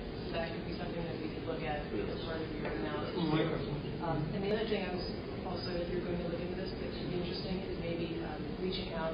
I think there'll be something that's already doing. The family members are doing a lot of public speaking, and maybe that could be something great to have somebody come to the school who's been affected. So just ideas for you, but as you start to evaluate. For sure. And I will say that the whole thing with the deaths, the recent deaths, that is having a big impact on the vape culture. Christian? Well, great. We thank you guys for that. I think it'll be really great use of your year. Yeah, thank you. All right. Are there excellent? Just coincidentally, my comments are on the same subject. During the recess at our last board meeting, I took the opportunity to ask Mr. S. Whether he had seen any change in the vaping in the high school as a result of the health issue that had arisen rather suddenly. So we had a brief conversation, and he promised to send me some material that he had received from the New Jersey Department of Education. Unfortunately, what I received, not by whom I received, is what occasioned this comment. One of the things that we need to be very conscious of is what kind of information we provide our children on a subject like this.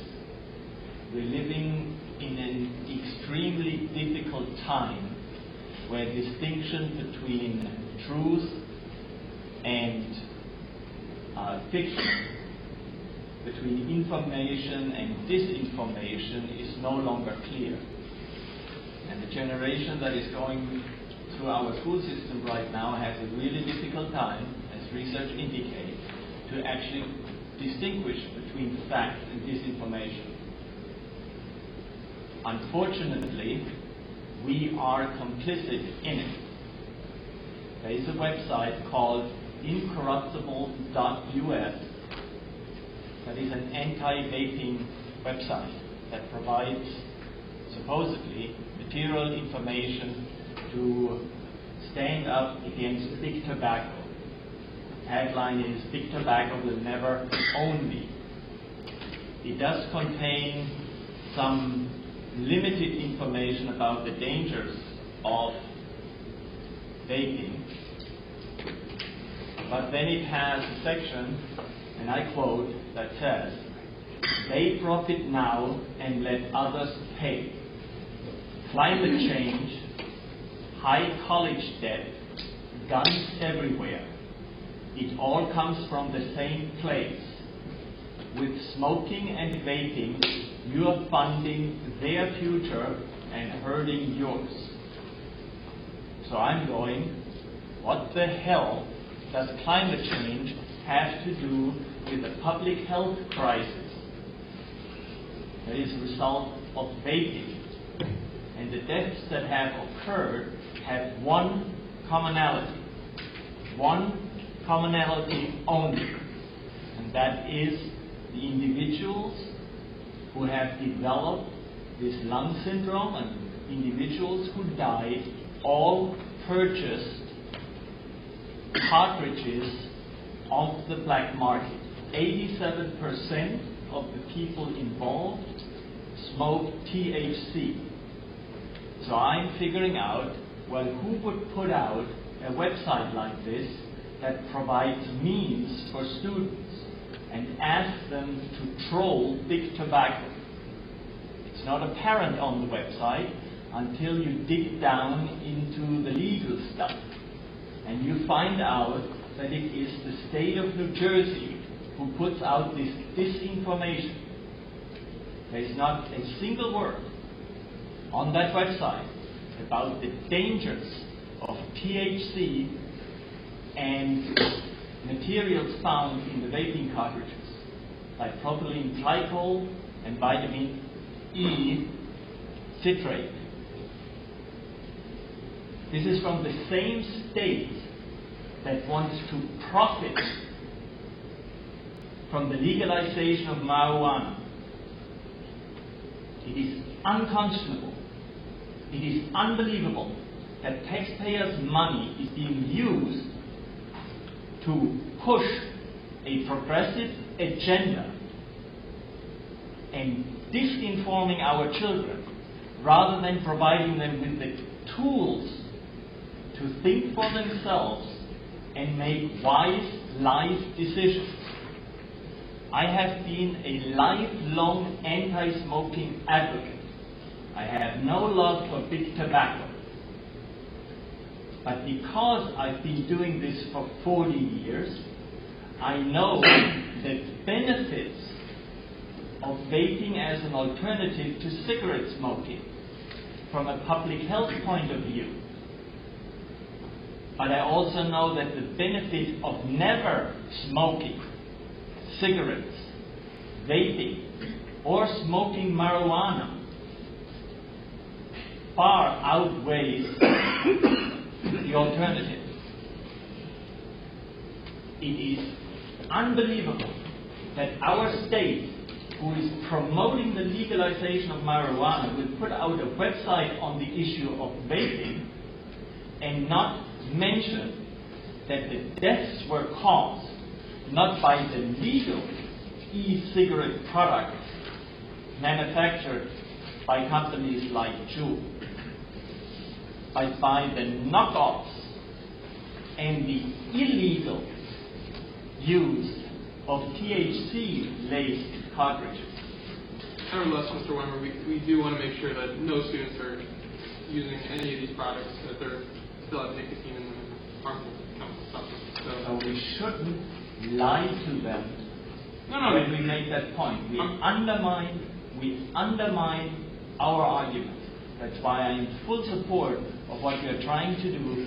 Peer-to-peer information is very valuable, but you have to research the truth, and you have to admit the limitations of your argument. You cannot make stuff up. And to conflate a public health crisis that is killing people to push climate change, college debt, and guns everywhere is unconscionable. Thank you, Mr. Arnold. Are there any other members of the board that wish to speak? Yes, Ms. Howell. When I go to workshops, it's already next week. No. Yes. It's already next week. There is a legislative forum, and they're asking boards that if they have any questions that they want particularly addressed, we can submit a question for the forum. Doesn't mean it's guaranteed that they'll talk about it, but if there's something in particular, we could bring up what are they doing about vaping. We could bring up something about funding. We could bring up something. So if you have something specific, you can just email me if you want to through our email, and then just go something. I think that'd be great. Thank you. Anybody else? All right, let's move right along then. Go to the approval of minutes from September 24th. Is there a motion? Ms. Albanese, is there a second? Ms. Klein? Oh, sorry. My apologies. Just go by the honor. All right. I believe everyone was there. Was all in favor? All in favor. All right, all in favor? Aye. Any opposed? Any abstentions? Great. All right, we'll move on to the administrative report. Superintendent, you're up. Thank you, Bryce. Yeah, no problem. Just a couple of quick things because it is running late. Congratulations to our boys cross country team who captured the league title recently. Jack is a member of that team. Congratulations. Also, our girls tennis team today just won the sectional championship against Mountain Lakes. Our bitter rivals in the state sectionals. Mountain Lakes is very, very powerful. So the girls won yet another state sectional title. They have a tie right now for the league championship. If they beat Dwight tomorrow, they'll win it outright. Otherwise, they'll win both the league and the state sectionals. The boys go to cross country county Saturday. No, Saturday. A week from Saturday. We are favored, but it's always tough in a cross country meet. And then the girls tennis team goes Thursday to the state semifinals. So we wish all our teams good luck, but in particular our two teams fighting for the state. Today is the second day of the book fair at ACS. They had a second book fair last year in the spring. It was very successful. It's the first time they did two of them, and the funds they raised from the second book fair, they were able to give each teacher $100, every teacher in ACS, to go shopping on Monday, and they were able to buy books for their classroom. So teachers were excited about getting a little surprise gift, and we want to thank our home school at ACS. Today was interesting. I traveled. I did walk-arounds both at ACS this morning and then at the middle school today. Middle school today was the first of 8 days of transition for the 6th graders from EBG. They came up to the middle school today to meet with our 6th graders, EBG teachers, middle school teachers. They did a STEAM event that I was sitting in on, and it was interesting. It was a pretty simplistic STEAM event, to be honest. And Eric Lujic, I was in his class, and he was asking students, have they ever done anything? And the projects that the students had already done in 6th grade, both in Edgewater and Leonia, were so much more advanced in what they were doing. One kid goes, they built a bridge out of the sticks, what was called popsicles. And he was able to raise the bridge. I said, oh. I said, okay, that's pretty impressive for a 6th grader. I said, how did you raise the bridge? I figured it was just a rope. He goes, no, we had a motor, and we did it mechanics. I said, okay. So it was very impressive. The kids had a great time. Well, I just thought it was a little rope that pulled up the bridge, but no, he had a motor and did it really well. So today was the first day. They did a book chat with the students. Then they had the STEAM event. They had lunch together. And they'll be back and forth 8 times throughout the school year. So they start transitioning to the middle school in 8th grade. I'm going to send a list home to the board members this Friday, my weekly report. But there's 150 colleges that have visited Leonia High School this year. I don't know, Dennis, have you been? about that question before I talked about it in public. But there were 150. There's still a few more, Dennis. Maybe you want to. Sorry, none of them interested. Sorry. But there are 150. And the list will go out this week to the board. On Monday, we had our first professional day of the year. And as Adrian was talking about Peer 1 interventions, basically it is to try to make every student successful and what intervention they can do for each individualized student, not necessarily an IEP or modifications or 504. Students that don't have those things but still need some interventions in the classroom. And that's what each teacher is working on and guidance is working on in a different fashion. And then on Monday, it wasn't Monday, when was it? It was Monday. Mary Albanese joined about 25 people for the reunification meeting. We met for the first time. It was members of the community, the police department, our teachers, administrators, to make that plan to by the end of the school year, and hopefully never being using the plan, that in case of a crisis, if we have to evacuate a building and then reunify the parents with the students, how can we do it in a non-chaotic manner?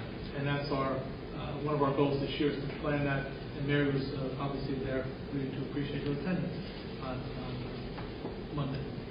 We'll be meeting again shortly. We're still we're looking into, we've talked about all the different possibilities for sites, and one is the Crown Plaza that you talked about. We think that is probably, because it has ballrooms, it'll probably be the best spot. So I'm going to have to give you a call when we talk about it again. The Fort Lee Rec Center, Teaneck Armory. The one that Eric Breyer also mentioned too. The very good possibility. Which is Garden in Hilton and the movie theater. Oh yes, that's right, Richfield Park. Just across the park then. Yeah. But I So called there's. for it, and said they didn't have much space, meeting space. Or Chief Rose too. Chief Rose is one that we're going to try to get. So the first thing we need to do is create a site where we can reunify our parents with our students, where there's a student room, a counseling room, a parent room, a main station, a press room, all those things we need to have. The Teaneck Armory is large, but we probably can't divide that up when we want to do it. So we're working on it all year. The committee, we have some committees to plan this thing. It's a major event that we'll hopefully never have to use. Any questions at all on that? The Teaneck area is not an option since over the bridge. That's also, we're going to look at that one too. I'm sorry. They have like 7 ballrooms. Yeah. You said they weren't that cooperative, right, Tina? I can't imagine.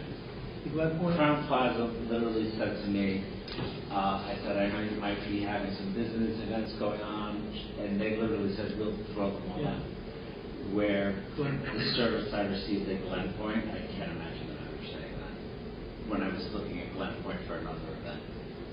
Just different. So we're going to look into those areas. We're looking at Unless you know somebody. I would check because I know they've lost a lot of tenants, and they're looking for, I think, a better reputation. Okay. So yeah, we're in the initial stages of that. I'll be happy to call David Sanzari if you want. He's the owner. He's the owner. Okay, great. Let me write that down. There you go. That's a good person. I was going to say that's going to the top. Yeah. So once we find one spot, we're actually going to need a second spot, especially if we use a hotel. And if we can't, for some reason they can't cancel their event, we're going to need a second place. Movie theater is a good idea. Movie theater is a good idea. And it won't be busy. There's bathrooms. And there's parking, like right Yep, parking. The nice part about a hotel, yes. some things we thought about at the workshop, I wouldn't bring it up, but the idea of an autistic student can't be in a large room because they can't handle the noise. But we'll have hotel rooms in the hotel, which we could, in the case of emergency, they give us hotel rooms too. But if you did that, you moved there too, then you have that Hilton Garden. Yeah, exactly, yes, yep. All right. Any other questions? Okay, thank you. There is a hip report. There's one hip report, but it's not a hip. Oh, I can go over it. Did you get this in your packet, I hope? Yeah, it was in the You got it, right, you got it in your packet. Bottom line is, it was something that happened last year, brought to our attention this year. After investigation, it was determined that it was not a hip. There was no imbalance of power or any specific area that would make it a hip, any of the characteristics that would be under the law. So it was decided that it was not a hip. Like a statute of limitations on hip? No. There's not. The hip laws in New Jersey are very, very strict. Okay. All right. Is there a motion to accept the result of the hip? I mean, just approve. right? Well, we have to move to accept. Yeah, move to approve. Sorry. Yeah. Ms. Klein, is there a second? Second. Mike? Henry? There will be 3 HIB reports next month. We have some that are going through the Process. Thank you. All in favor? Aye. Any opposed? Any abstentions? Great. Another one. Business Administrator report.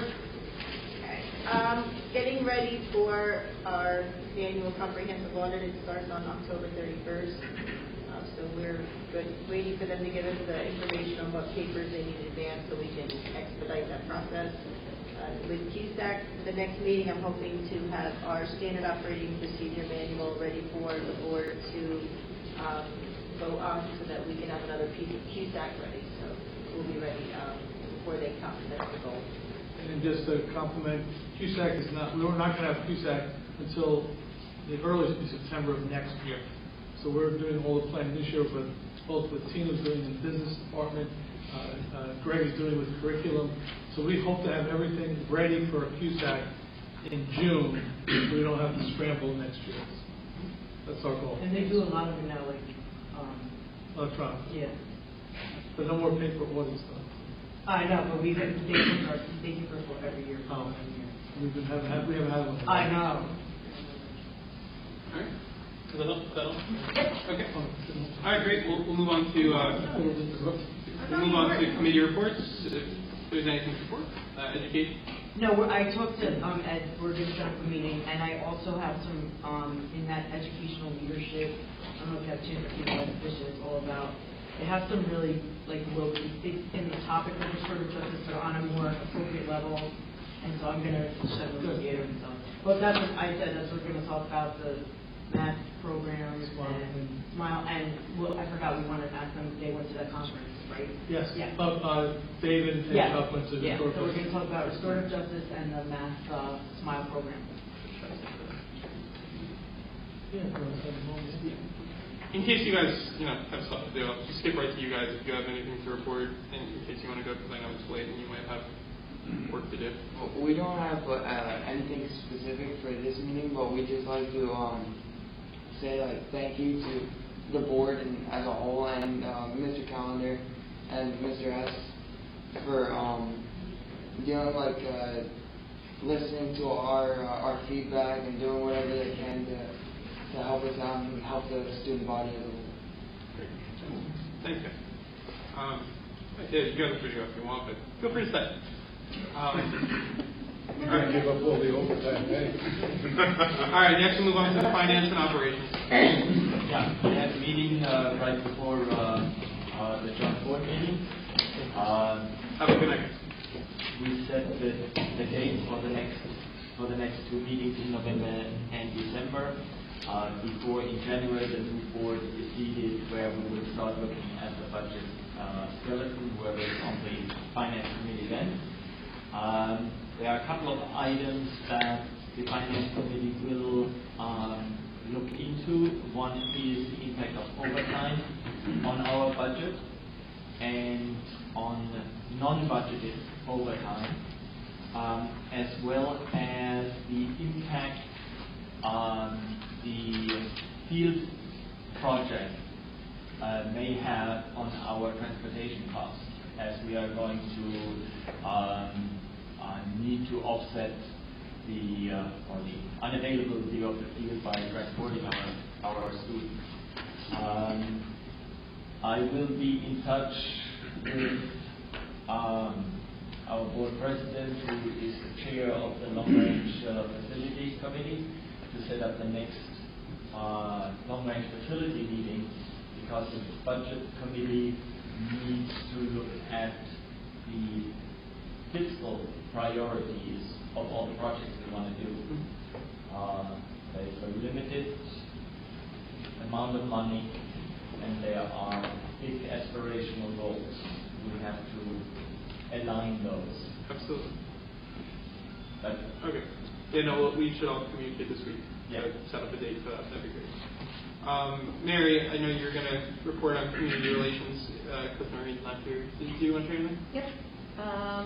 We have Board of Ed attendees at Pocketbook Bingo, ACS Books Fair Family Night, ACS Pumpkin Carving, Halloween Parade, and Leonia Celebrate. Not all the board members responded to the form that she sent out to the community, so if you can respond and check off if you can go to something. We don't know if we have anybody who is going to the blood drive at the high school, the Leonia Chamber Musicians, or the home and school meeting on the 28th. Noreen also said that she filled out the information to have us be a census partner, and I'll be actually going to a workshop on that. There's a workshop about census in schools too, so you can attend that. And our website still needs some final edits, so hopefully wrapped up maybe by the end of the month, hopefully. Okay, and then we're going to have a committee meeting soon. For long-range facility planning, I'll go to St. John's. We met again in St. John's. Their architects looked at our architect's plans, and they agreed to a large extent that it would cost. They believe that it would cost $4 million to $5 million, which is still a large chunk of change. We talked about different ways of doing it. They're still very interested. We are interested if it's feasible financially, and now it's in their ballpark on how they're going to finance the improvements. We are not going to pay for it. They pay. Right now, the plan might be the Archdiocese funds it for St. John's. St. John's then pays the Archdiocese back some of our rent money. They keep some of their money.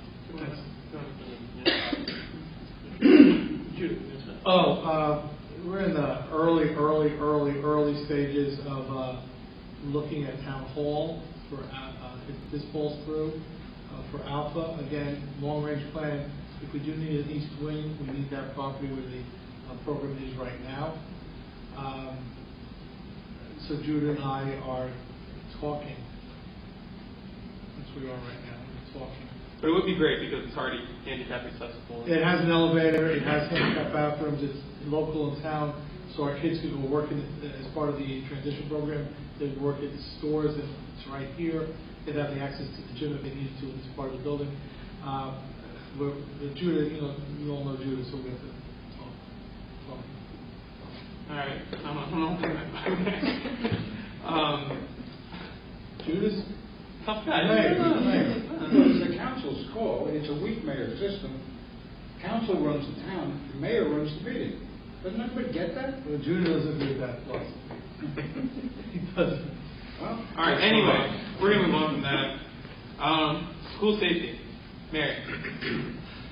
We have probably have a meeting coming up soon. We're trying to get everybody together, and I attended the reunification team meeting on Monday, which was really great. I'm going to share information with the committee once we get together.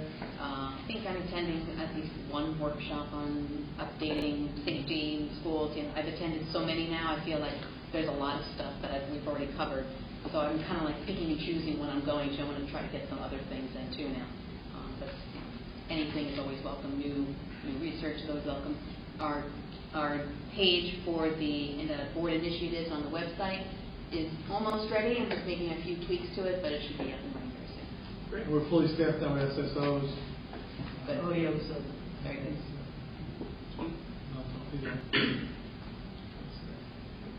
All right, we'll go down to negotiations. Mr. Son, I think you have only good news to report. we met with the administrative committee, and we agreed. And I believe we'll give you a quote. 3 contracts in 1 year. Not bad. Not bad at all. We've met the enemy, and they are us. you come to Edgewater. Drive down the hill. I'll get you my RFQ. All right, now we'll go to the education items. I think we can pass them all as listed. Sorry, picks up the ACS. There's how many others? 3? 4. Is there a motion? Oh yeah, I understand. No, I just had accept first thing. It's just Well, I think good question. Well, don't we have to make a motion first? No. That's yeah. So is there a motion? I think there's a Oh, is there a typo? 1015 8F-19, page 6. It has ACS, and is it the same as above that? Oh, two Fs. It should be G. Yeah. Okay, so. No, it's different students, guys. No, but. Yeah, but you still have it marked as the same resolution number. Oh, I see, yeah. So just make it G. No, wait a minute. There's no D, that's why. There's no D. Oh. D, F. Sorry. It's the, G, okay, never mind. All right, all right. All right, thank you. We'll I figure just, it out. yeah, the, this is the. once we approve it, it becomes That's legal. not- No, you're right. You're right. F starts ACS. Okay, good. All right, is there a motion? Ms. Klein, is there a second? Second. I'll just start saying One of names. us first and. Yeah, sorry, I'll just start saying full names. for you. Okay, Lisa first, I second. Thank you. Got it. It's different. And then you guys sit next to each other. You put us I'm sorry. No, I was very cute. Is there a second? Somebody? No, we both did it. Sorry. I'm sorry. We weren't just saying our names. My apologies. A motion was made by Got Lisa it. Klein, seconded by Sandy Klein. We weren't introducing ourselves. My Changing mistake. my last name. Yes. Okay, so Ms. Klein and Ms. Klein, great. All in favor? Yeah. No, not. Roll call, please. Sorry. Roll call, please. Mrs. Albanese? Yes. Mr. Casano? Aye. Mrs. Lisa Klein? Yes. Mrs. Sandy Klein, except for ACS? Yes, ma'am. Mr. Phelan? Yes. Mr. Robbins? Yes. Dr. Schuler? Mrs. Thompson? Yes. Mr. Weimer? Aye. Motion carries. Great. Next, we'll move on to finance. As listed, is there a motion? Ms. Albanese, is there a second? All right, I'll second it. Great. Yeah, seconded. I have a question. Yeah. On 9A19, is there a cap on any of that? Maximum amount that they're allowed to spend? It'll go by the state regulation of 35 cents per month that just went up July, and any OMB circular for meals that they submitted there, it's restricted on what they can submit. Okay. Are there any other questions? All right, seeing none, roll call, please. Mrs. Albanese? Yes. Mr. Casano? Mrs. Lisa Klein? Yes. Mrs. Sandy Klein? Yes. Mr. Phelan? Yes. Mr. Robbins? Yes. Dr. Schuler? Yes. Mrs. Thompson? Yes. Mr. Weimer? Aye. Motion carries. Great. Next, we'll go to policy, as listed for the second reading of, I think, all of these, right? Mm-hmm. Okay. So the second reading, is there a motion? Ms. Lisa Klein, is there a second? Ms. Albanese? Roll call, please. Mrs. Albanese? Yes. Mr. Casano? Aye. Mrs. Lisa Klein? Yes. Mrs. Sandy Klein? Yes. Mr. Phelan? Yes. Mr. Robbins? Yes. Dr. Schuler? Yes. Mrs. Thompson? Yes. Mr. Weimer? Aye. Motion carries. Okay, great. We're now in the new business portion of the meeting. Mr. Phelan, you want to discuss the policy? We didn't print copies of that. No, I emailed it to everybody. Oh, you did? Yes, yeah, everybody received. We got an email. Yeah. So earlier in the summer, I was looking at our policies around law enforcement coming into the schools, and both our district and most districts matched the state with the policy number and the verbiage, and they all revolved, the few that were there revolved around cooperating with law enforcement when a student was suspected of doing something illegal. But in recent days, there's been one case where a federal agency went into a school looking for records on a student and their family. And across the country, there have been districts that have implemented their own policies around setting up a protocol for when federal agents walk into a school. Everyone knows what to do, from the secretary to the administrator to the principal to the superintendent. There's one consistent policy, and it protects the kids. And what is it? Our goal is to educate all of our students. So, with the high number of immigrants in this area, I'm sure you could guess percentages of students and parents who may or may not be documented, but that's neither here nor there. my guess is it's a big fear for people, and I think putting this in place would alleviate some of that, give them some confidence that this is a safe space, despite the fact that schools and churches and temples are already supposed to be safe spaces as per particular agencies. Schools now have been approached, churches and temples and mosques have already been approached by federal agencies. So we all know anything can happen. And what, I guess, you emailed out that draft? Yes, exactly. Yeah, if anyone had a chance to look at it. If not, we can wait till next time. But it's just a way to sort of codify. No, I just sent it out. No, I think that we should, if we want to discuss, but I think we should talk about it at the next meeting. Obviously. The first reading would not be until. Yeah, it must have been late. Yeah, it's around 3 o'clock. We talked about it today. Yeah, it is a trust. It's a lot of variation of the Hackensack Board of Education policy that was done by Strauss Essex. Yes. So they could take a look at. I remember we had something about a year ago or so. TNEC had passed. No, that was a resolution. That was a resolution. We didn't want to do that. This is a right, but is it basically accomplishing the same goal? Yeah. No, that was no. This is just regulation. This is just to put in our policy. That was supposed to be like a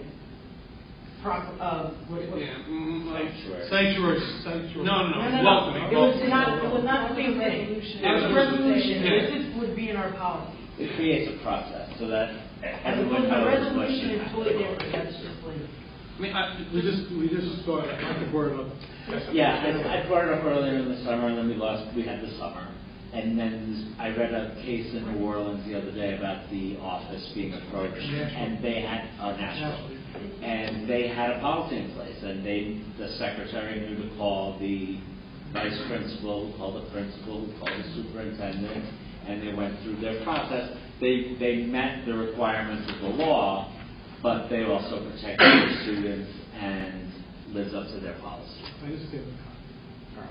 Mr. Weimer, you had yeah, I'm not sure whether this falls under the same umbrella, but Mary and I attended the county school boards meeting, and a situation was brought up in Westwood, which also addresses the relationship of local school boards with law enforcement. As you probably all know, we have a memorandum of understanding with our local police department with regard to access to our live video signal from our schools in the case of an emergency. There appears to be a situation developing out of Westwood that might impact our school district that would be contrary to our interest as a school board. There is a memorandum of agreement between the Attorney General of New Jersey and the Department of Education that directs school districts that have the capability of live streaming video to enter into a memorandum of understanding with the local police department. In Westwood, the situation is that the new chief of police has not agreed to the memorandum of understanding, and the state memorandum of agreement stipulates that the county prosecutor then makes the decision as to what should happen. The Bergen County prosecutor has sided with the Westwood chief of police in that individual agreement, but beyond that has indicated that the finding of the county prosecutor will be valid for all school districts in the county. And the difference is that the Westwood chief of police insists on having access to the live video streams, both inside and outside the school buildings, for any law enforcement purpose. This is clearly outside the memorandum of agreement from the DOE and the Attorney General.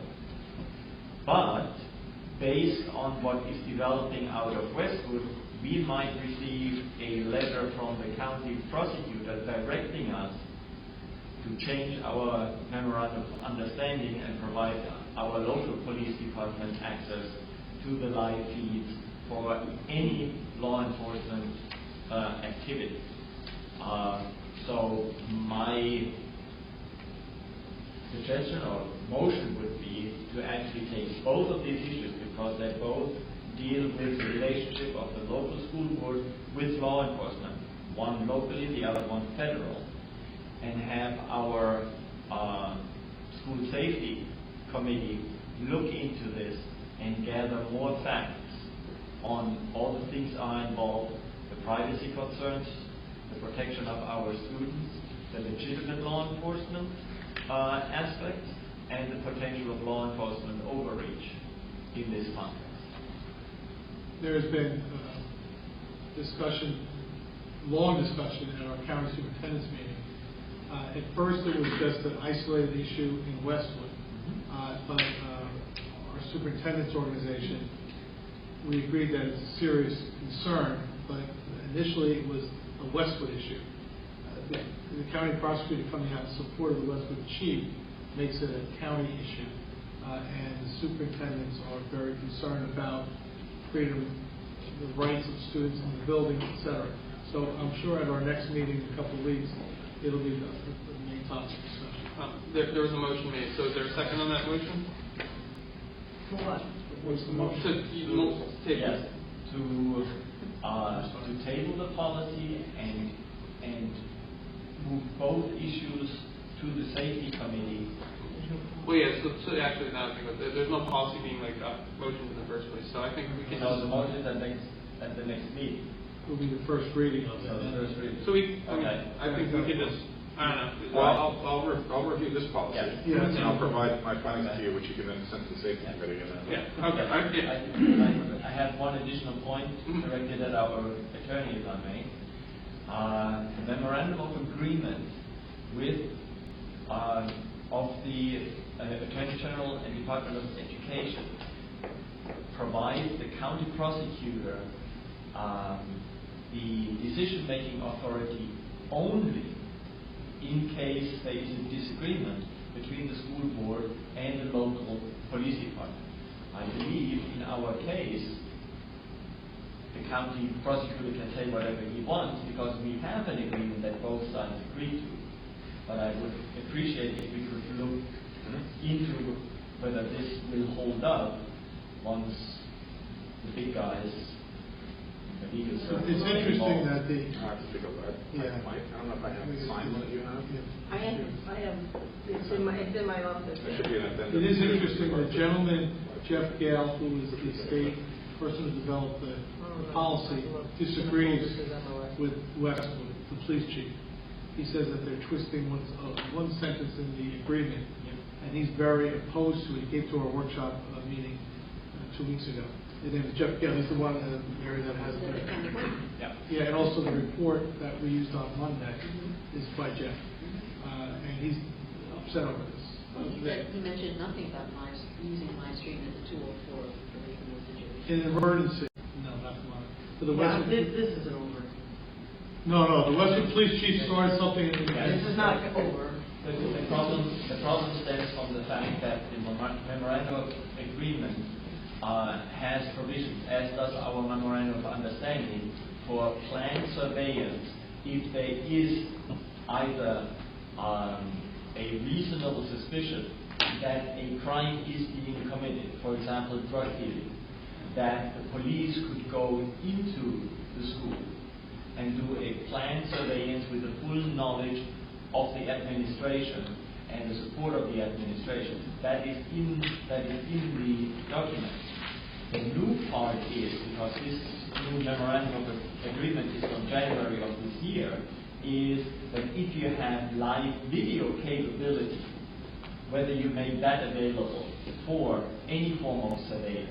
And this is where the chief in Westwood is taking something that is not intended, neither in the agreement nor in the understanding, and says, no, I want to be able to see whether there is drug dealing going on. I'm putting words in his mouth, but well, I think that's what he's meaning. All right, so we'll have to follow up on that.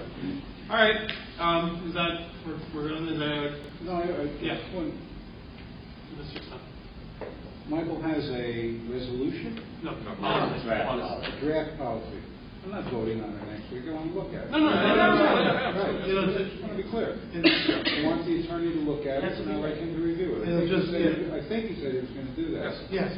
Is Dennis Callow the permanent prosecutor?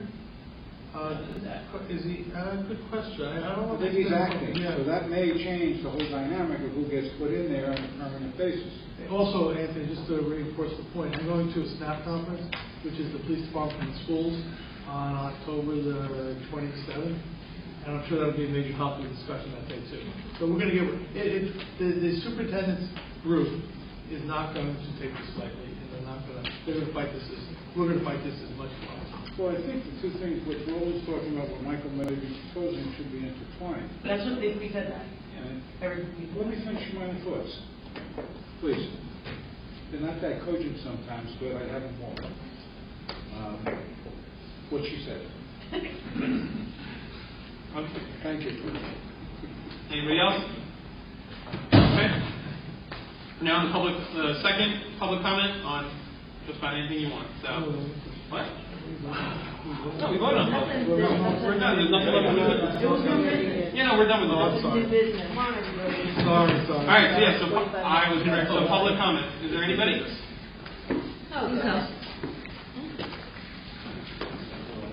Hi, I'm Lori Molina. I have two things. One is that I have recently taken over the CPAG group in Leonia, and I'm really excited about taking it on. We're going to be working more with the CPAG is the Special Ed Parental Advisory Group. Nicole Alzamora started at Leonia and has moved out of the district. I found out there was an opening, and I reached out to Anthony Service and asked him if I could take over the group. I think it will be really great. We're reaching out to more parents. We're going to start reaching out to Edgewater 6th and 7th grade parents who will be coming into Leonia. Anthony Service is actually having a IEP transitional meeting on Wednesday the 23rd, and we're having a CPAG meeting directly after that on Special Ed 101, basically what special is from start to finish in the district. So I'm really excited about that. The second thing is I'm also a representative for the Edgewater Drug and Alcohol Alliance, so I'm really interested in what the student liaisons are working on, because Leonia doesn't have a drug and alcohol alliance, but Edgewater has a presence in Leonia, so we feel that we sort of have to take over the middle school and high school section of it. And one of the things that's on our radar that we're presenting to the state that we want to work on is the issue of vaping, and especially in the high school. So I'm going to get together when our next meeting is, and hopefully we can invite the student liaisons, because we would like to get some Leonia collaboration on the alliance, and possibly open it up as an Edgewater Leonia alliance, but we're a little bit off on that. So, that's great. Thank you. Before you go, I just want to thank Ms. Molina. She's always been very active in our school system. And we, I'm very happy that you're taking over this program. Thank you. Are there other members of the public that wish to speak? Hi, I'm Robin Plottis, Warwick Lane. A couple of meetings ago, emails were discussed, whether it was individual emails or one group emails to the whole board. And I don't really remember which way it went. Was it one email to reach everybody, or every single person? If you go onto the school, the Board of Education's website, every board member is listed, and under their names is their emails. Okay, somebody asked me, I didn't look myself, but somebody said that they didn't see it there, but I thought that's the way it was. It's the homepage of the Board of Education site. Was something mentioned that if you hit a button, you could just get all of you at one time instead of typing in everybody's names? Well, if you just click the email link, it'll take you to the email. So That option wasn't done. It's individual. It's individualized. That option wasn't done. Oh, it wasn't done. You don't It's have a big old group. No, but you don't have to type it in. Just click. Yeah, just there are little click links underneath. Okay, okay. I'll pass it along. Thank you. Is there any other members of the public that wish to speak? Nope. All right. I move we close the public portion.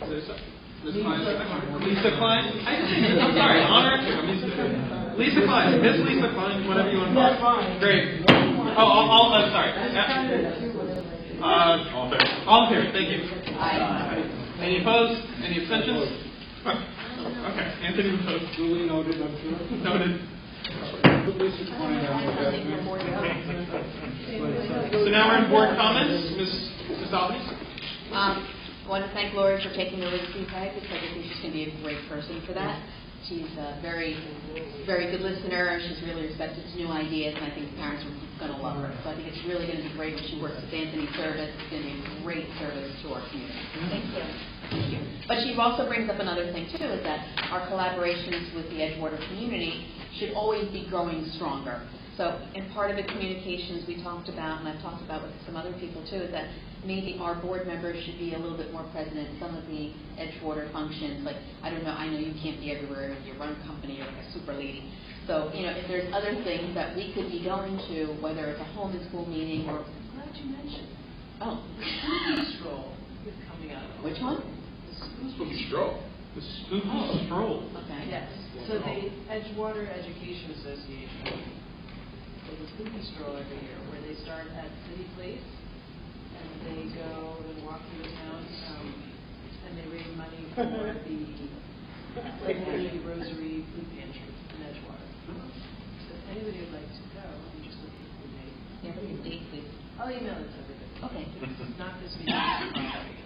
Yeah, so if there's any other things that like that, maybe there's an EDG function that we could show up at because then those kids are ready, those parents also ready to transitioning into Leonia schools. So anything we can do to make our faces a little bit more well known, so more conducive to communication. This is on different, great connection though. Is the Holy Rosary Pantry need approved? Because I know the St. John's is overwhelming, they have too much food. So if there's actually maybe, if they're short on funds or food supplies, I'm sure St. John's may be running something. I can ask. They have way too much. All right. Any other comments? Seeing none, is there a motion to take this into closed session? So moved. Is there a second? Ms. Thompson? All in favor? Aye. Any opposed? Any abstentions? Chair, please state why we're going into closed session prior to us going. I was about to. Thank you. Technically not. Be it resolved that in accordance with the provisions of the Open Public Meetings Act, the Leonia Board of Education shall conduct a closed executive session pursuant to the expectations described in NJSA 10:4.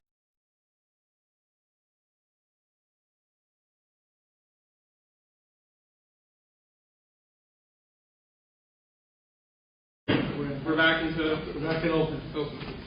All right. Is there a motion on the personnel items? So moved. Yes. Mr. Casano, is there a second? Ms. All right. Mr. Phelan? Is this not the weirdest number? Roll call, please. Oh, correct. Ms. Albany and Mr. Phelan. No, Mr. Casano. Oh, Mr. Casano, Mr. Phelan. Sorry. Okay. Mrs. Albany? Yes. Mr. Casano? Right. Mrs. Lisa Klein? Yes. Mrs. Sandy Klein? Mr. Phelan? Yes. Mr. Robbins? Yes. Dr. Schuler? Yes. Mrs. Thompson? Yes. Mr. Weimer? Abstain. Motion carried. Okay.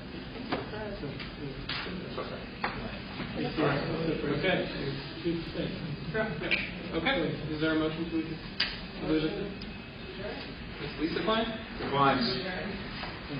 All in favor? All in favor? Any opposed? Mr. Weimer? Any abstentions? Let's stay all night. You get my name, if you put my title in,